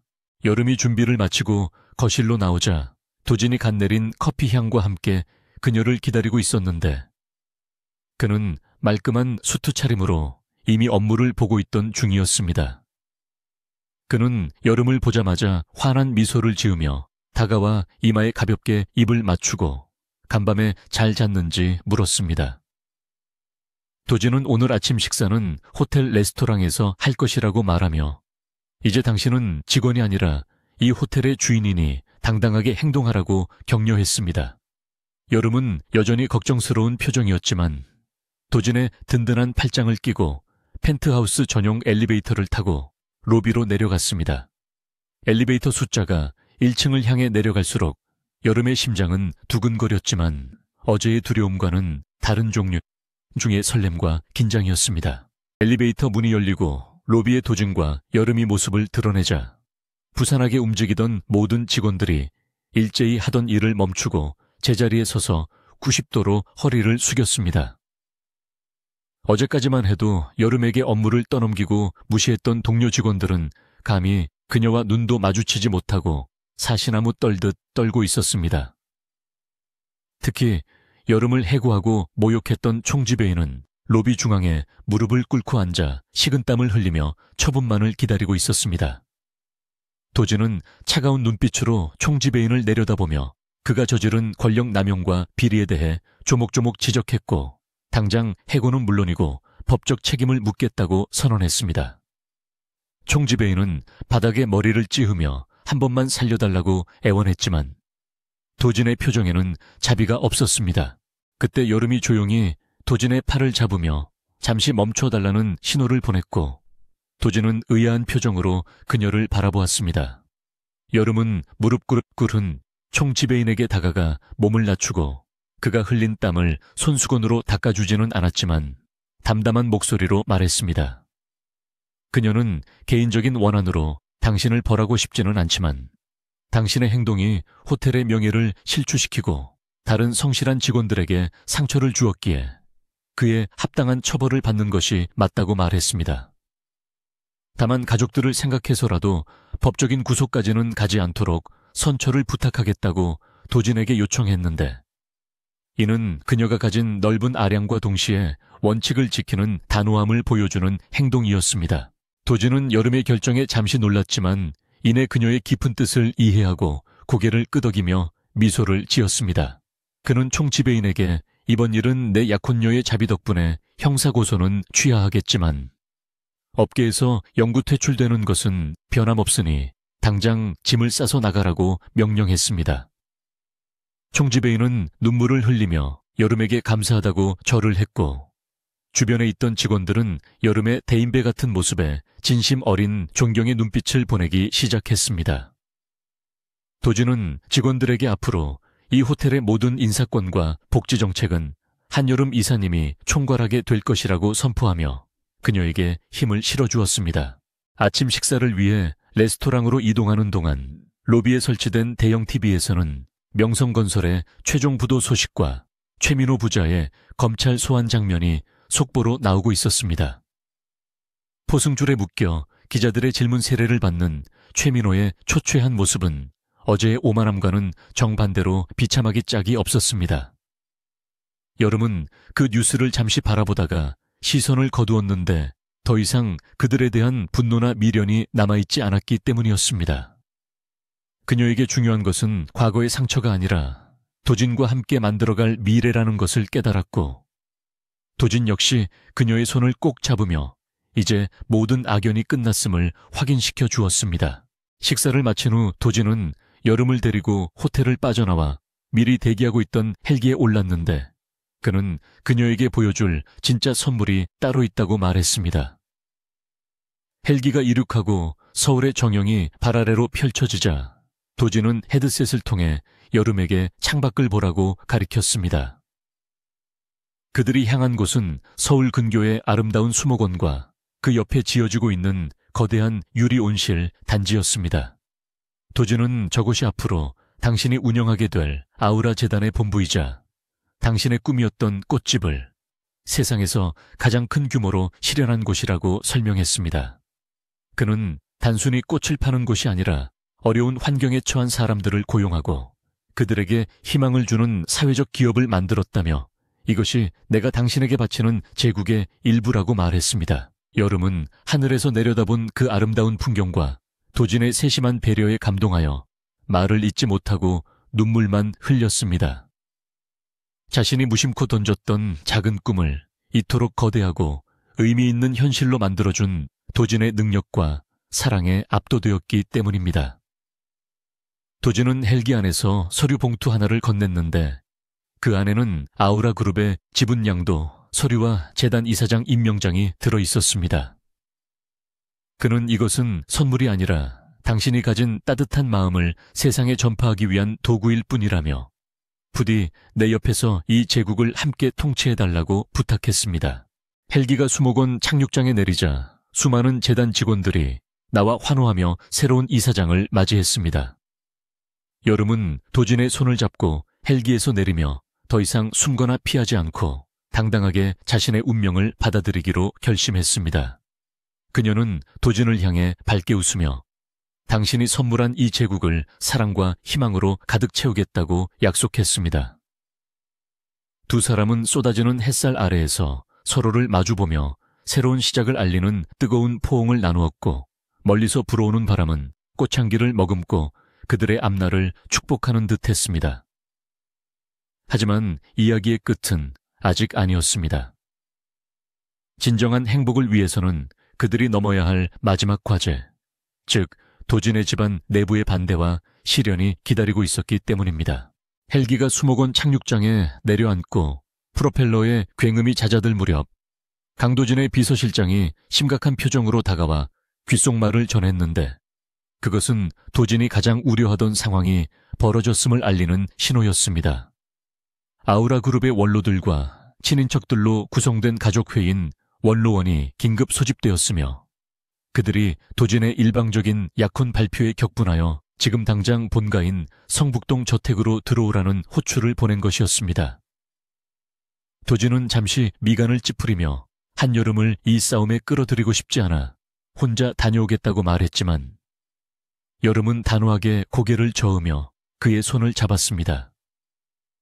그녀는 이제 자신이 당신의 약혼녀이자 아우라 재단의 이사장인 만큼 그 무게를 함께 견디겠다고 말하며 피하지 않겠다는 의지를 보여주었습니다. 도진은 그녀의 눈동자에서 흔들리지 않는 강인함을 확인하고는 고개를 끄덕이며 비서실장에게 본가로 갈 차를 준비하라고 지시했습니다.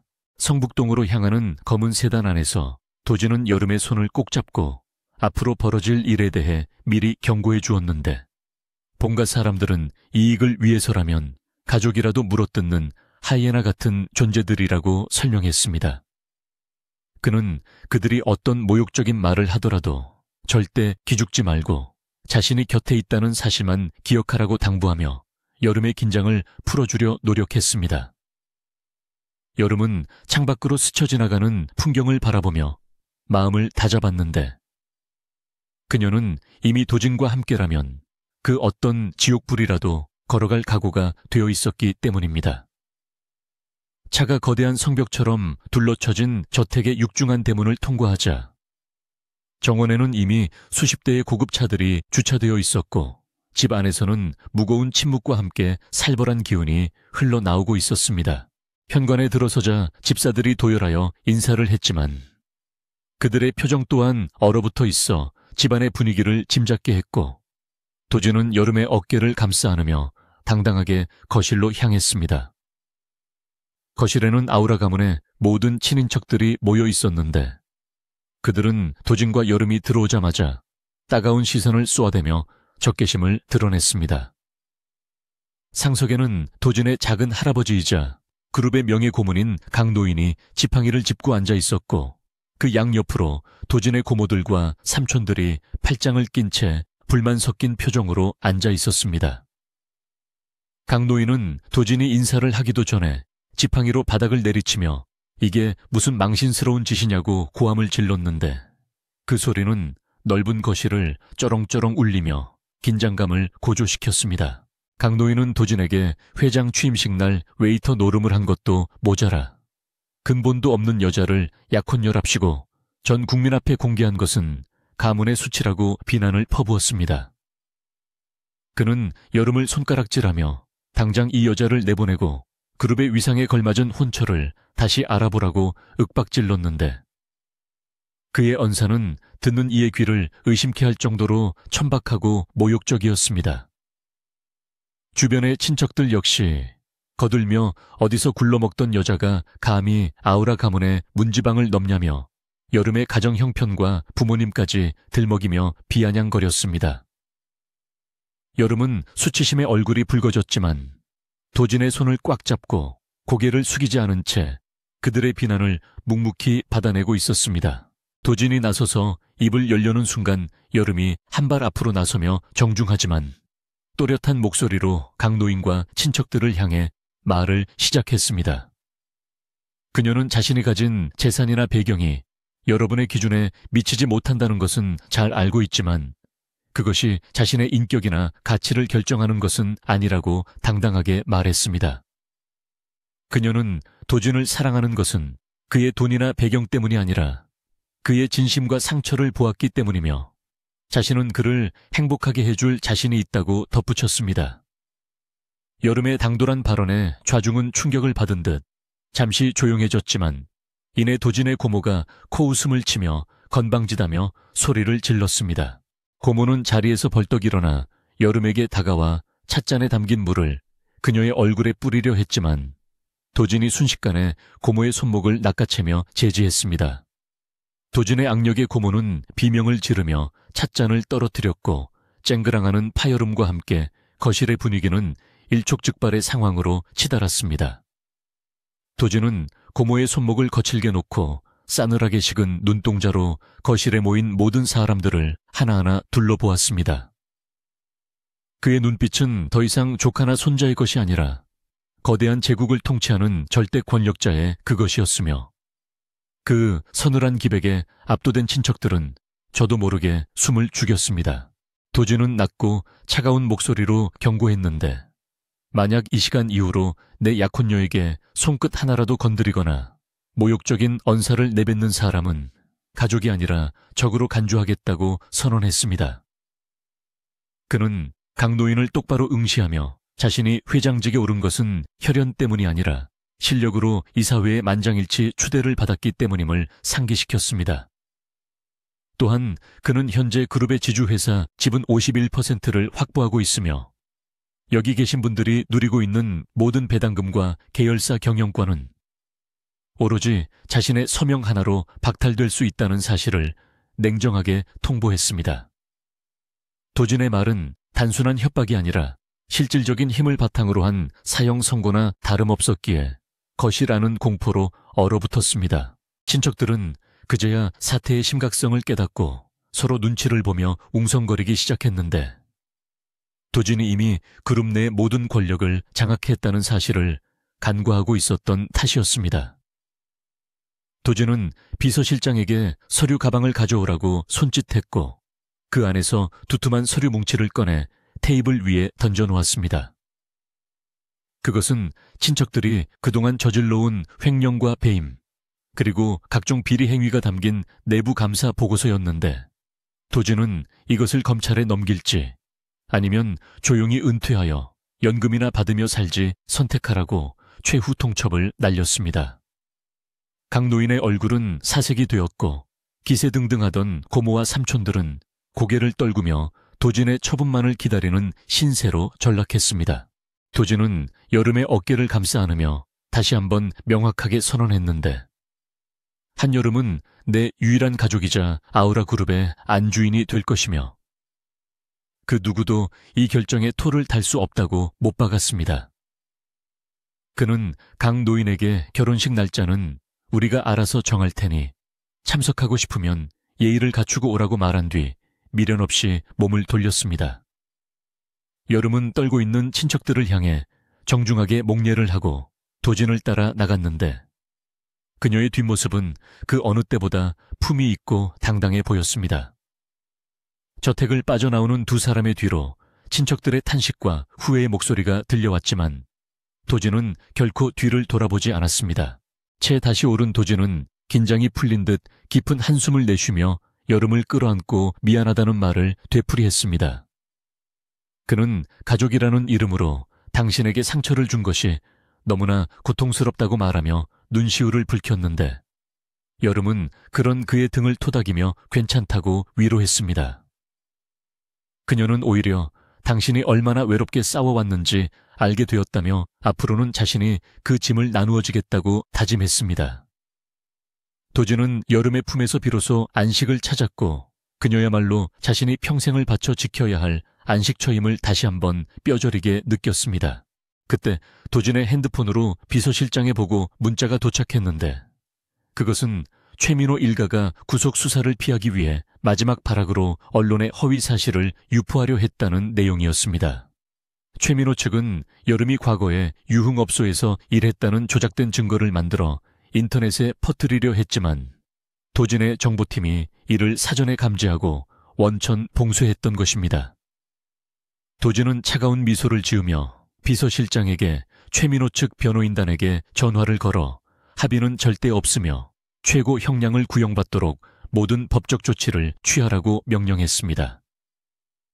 그는 또한 최민호가 수감될 구치소장에게 연락하여 그가 특별 대우를 받지 못하도록 철저하게 감시하라고 지시하는 치밀함도 잊지 않았습니다.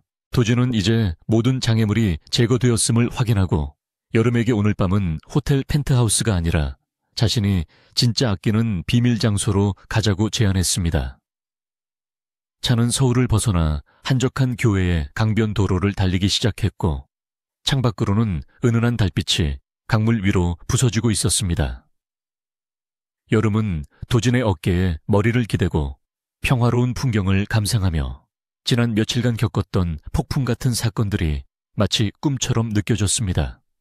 도진은 운전기사에게 음악을 틀어달라고 했고 차 안에는 부드러운 재즈 선율이 흐르며 두 사람의 지친 마음을 어루만져 주었습니다. 도차에 도착한 곳은 강이 내려다 보이는 언덕 위에 지어진 소박하지만 세련된 별장이었는데 이곳은 도진이 어린 시절 돌아가신 어머니와의 추억이 깃든 유일한 장소였습니다. 도진은 이곳만큼은 그 누구에게도 공개하지 않았던 자신의 성역과도 같은 곳이라고 설명하며 여름을 안으로 안내했습니다. 별장 내부는 화려한 장식 대신 따뜻한 나무 소재와 벽난로가 있어 아늑한 분위기를 자아냈고 벽에는 도진의 어머니가 직접 그린 그림들이 걸려 있었습니다. 도진은 여름에게 어머니의 사진을 보여주며 자신이 가장 사랑하는 두 여자를 소개하게 되어 기쁘다고 말했습니다. 여름은 도진의 어머니 사진 앞에 꽂힌 신선한 백합을 보며 도진이 얼마나 어머니를 그리워했는지 느낄 수 있었고 조용히 눈을 감고 인사를 올렸습니다. 그녀는 훌륭한 아드님을 낳아주셔서 감사하다고 앞으로 제가 잘 보살피겠다고 마음속으로 약속했습니다. 도진은 그런 여름의 모습을 사랑스러운 눈길로 바라보다가 벽난로 앞에 앉아 그녀를 자신의 무릎에 앉혔습니다.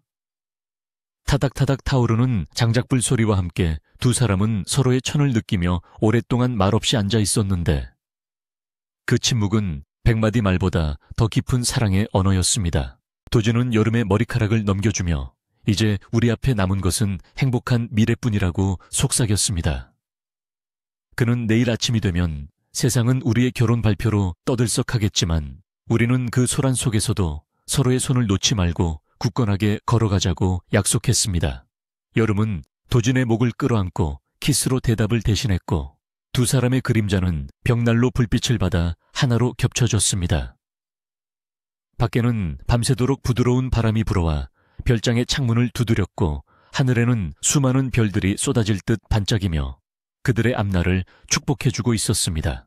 다음날 아침 아우라 그룹의 공식 보도자료를 통해 강도진 회장과 한여름 이사장의 결혼 소식이 전해지자 대한민국 전체가 발칵 뒤집혔습니다. 언론은 신데렐라 스토리라며 대서특필했지만 정작 당사자인 두 사람은 세간의 시선 따위는 아랑곳하지 않고 차분하게 자신들의 일상을 시작했습니다. 도진은 회장으로서 그룹의 개혁을 주도하며 부패한 임원들을 쳐내고 투명한 경영 시스템을 도입했고 여름은 재단 이사장으로서 소외된 이웃들을 위한 복지 사업을 활발하게 펼쳐나갔습니다.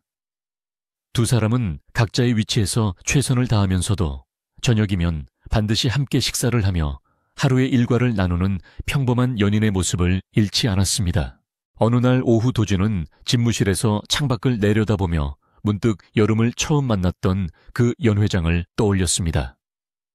불과 몇 달 전까지만 해도 자신은 세상에 대한 분노로 가득 찬 외로운 늑대였지만 지금은 사랑하는 사람과 함께 세상을 변화시키는 리더가 되어 있다는 사실에 감회가 새로웠습니다.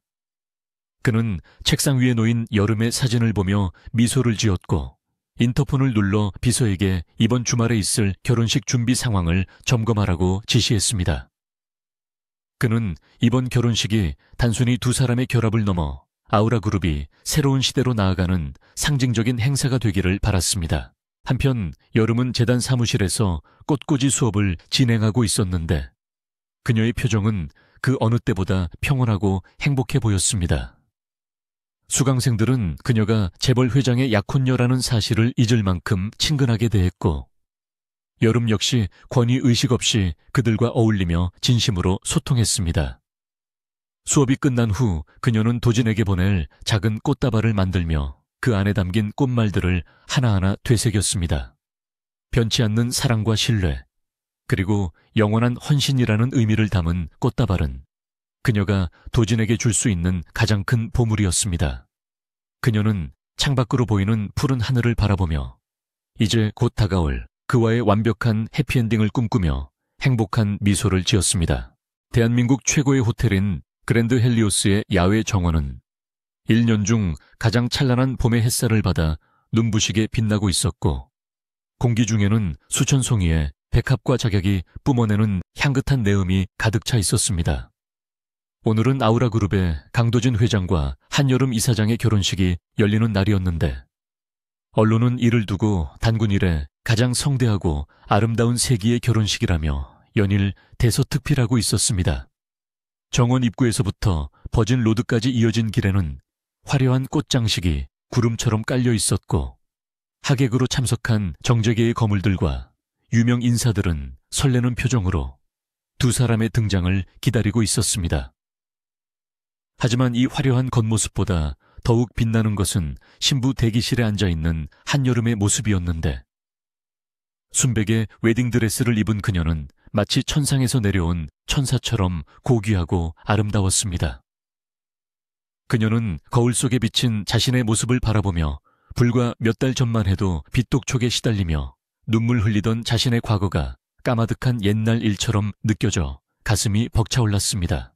대기실 문이 열리고 건강을 완전히 되찾은 여름의 아버지가 들어왔는데 말끔한 턱시도 차림의 그는 딸의 모습을 보자마자 눈시울을 붉히며 말을 잇지 못했습니다. 평생 고생만 시킨 딸이 이렇게 훌륭한 배필을 만나 행복해지는 모습을 보는 것은 죽어가는 사람도 살려낼 만큼 강력한 치유제였기에 그는 도진에게 무한한 감사를 느끼고 있었습니다.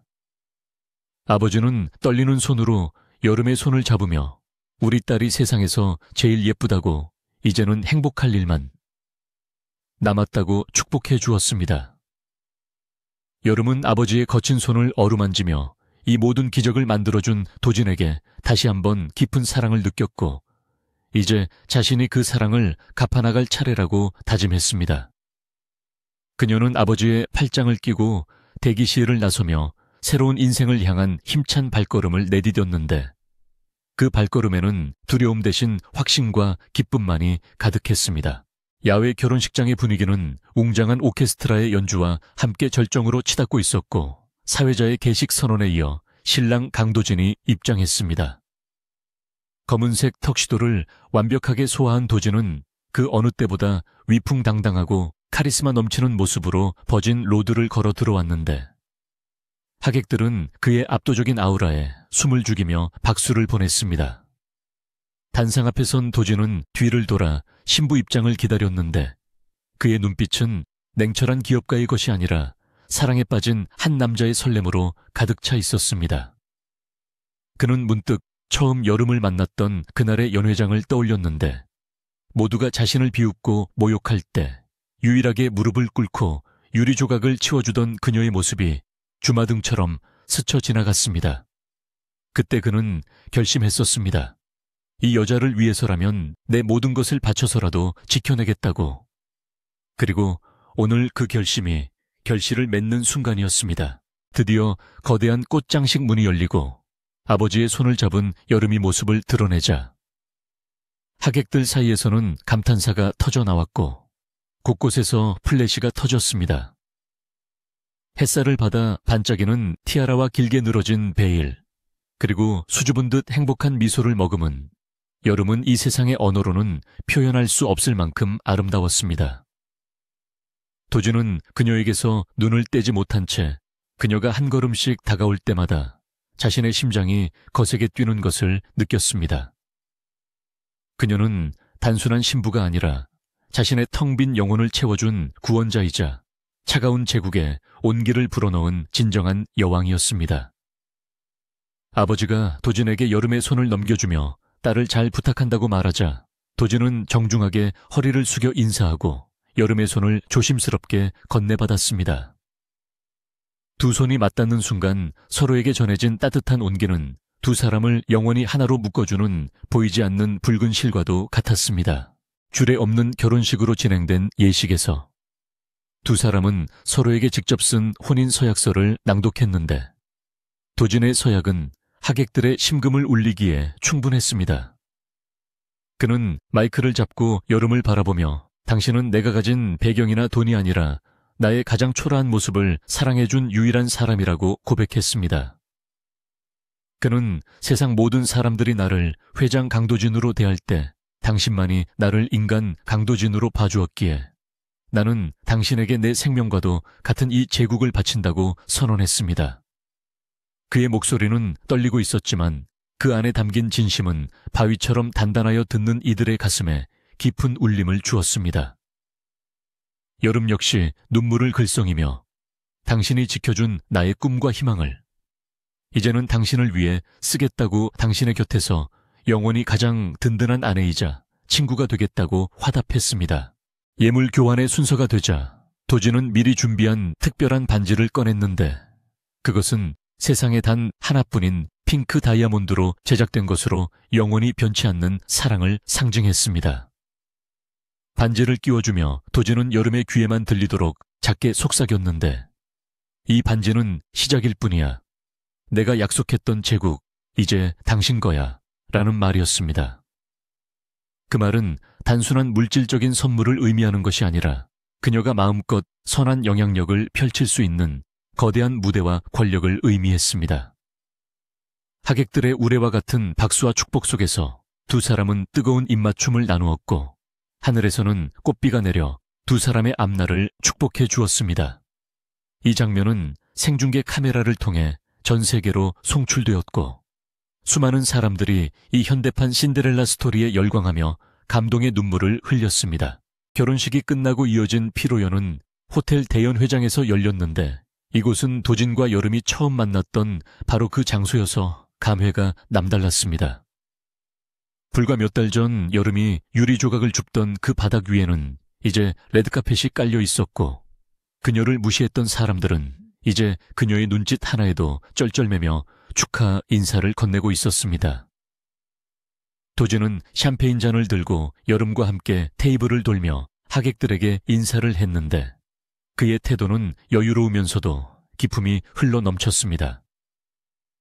특히 과거에 도진을 조롱했던 재벌 2세들은 도진의 눈을 똑바로 쳐다보지도 못하고 고개를 숙였는데 도진은 그들에게 관용을 베푸는 척하면서도 뼈있는 농담을 던져 그들의 간담을 서늘하게 만들었습니다.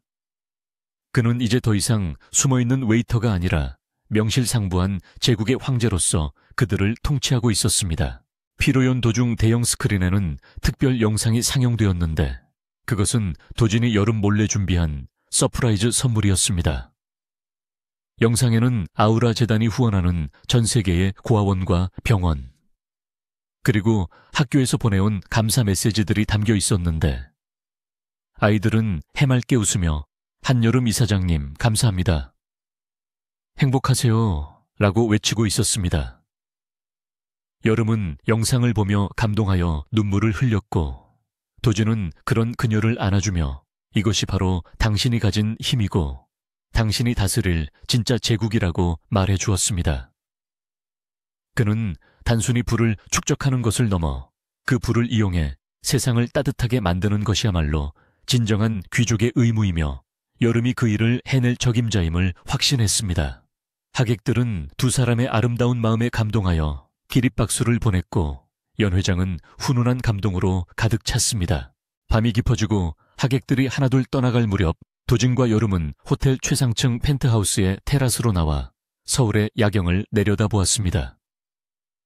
도시의 불빛들이 마치 보석처럼 반짝이며 두 사람의 발 아래 펼쳐져 있었고 시원한 밤바람이 열기를 식혀주었습니다. 도진은 재킷을 벗어 여름의 어깨에 걸쳐주며 난간에 기대어 섰는데 그의 표정은 그 어느 때보다 편안하고 행복해 보였습니다. 그는 여름에게 오늘 하루 어땠냐고 물었고 여름은 꿈만 같았다고 대답하며 이 모든 것이 당신 덕분이라고 고마워했습니다. 도진은 고개를 저으며 오히려 당신 덕분에 내가 구원받았다고. 당신이 없었다면 나는 평생 차가운 돈의 성에 갇혀 괴물로 살았을 것이라고 고백했습니다. 도진은 여름의 손을 잡고 그녀의 눈을 깊이 바라보며 한 가지 소식을 더 전했는데 그것은 최민호와 그 일당에 대한 최종 판결 소식이었습니다. 최민호는 징역 10년을 선고받고 감옥에 수감되었으며 명성건설은 공중분해되어 역사 속으로 사라졌다는 뉴스였습니다. 도진은 악인들은 대가를 치렀고 이제 우리 앞에는 꽃길만 남았다고 말하며 여름을 안심시켰습니다.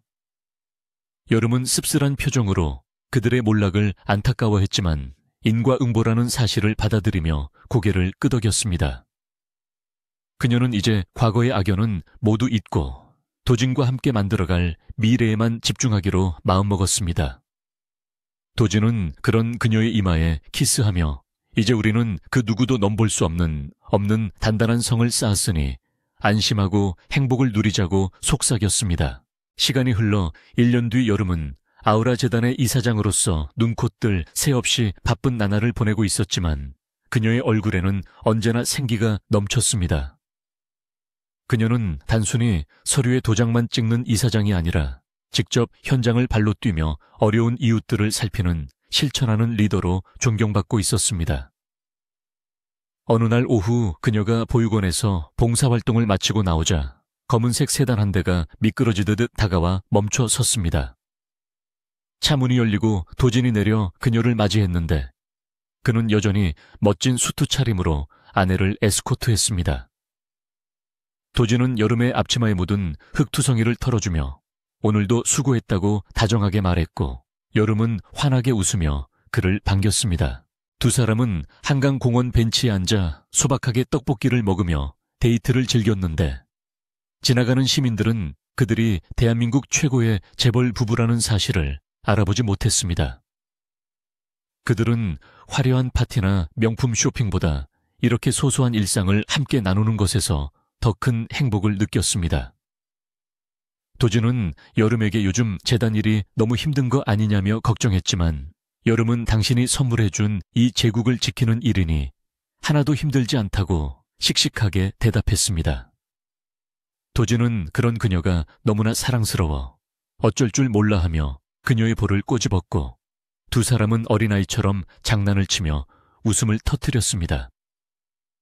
그들의 웃음소리는 강바람을 타고 멀리 퍼져나갔고 세상은 그들의 사랑을 축복하듯 평화로웠습니다.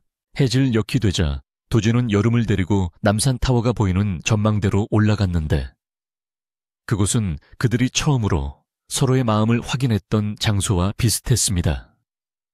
붉게 물드는 노을을 배경으로 도진은 다시 한번 여름에게 사랑을 맹세하며 앞으로 10년, 20년 뒤에도 지금처럼 변치 않고 당신만을 바라보겠다고 약속했습니다. 여름은 도진의 가슴에 머리를 기대며 나 역시 당신이 가난한 웨이터든 재벌 회장이든 상관없이 당신이라는 사람 자체를 영원히 사랑할 것이라고 답했습니다. 두 사람은 서로의 손을 꽉 잡고 저무는 태양을 바라보며 묵묵히 서 있었는데 그 모습은 마치 세상을 다 가진 황제와 황후의 모습처럼 위엄있고 아름다웠습니다. 진정한 신부를 찾기 위해 웨이터로 위장했던 재벌 회장의 모험은 결국 해피엔딩으로 막을 내렸습니다. 그는 거짓과 탐욕이 판치는 세상에서 유일하게 진실한 마음을 가진 여자를 찾아냈고 그녀에게 자신의 모든 것을 바쳐 제국을 선물했습니다. 그리고 그 제국은 두 사람의 사랑과 헌신으로 인해 더욱 단단하고 아름답게 빛나고 있었습니다. 도준과 여름의 이야기는 돈과 권력보다 더 위대한 것은 사람의 진심이며 그 진심이 통했을 때 비로소 진정한 기적이 일어난다는 사실을 증명해 보였습니다. 이제 그들은 둘이 아닌 하나가 되어 더 넓은 세상을 향해 나아갈 것이며 그들의 사랑은 영원히 전설처럼 기억될 것입니다.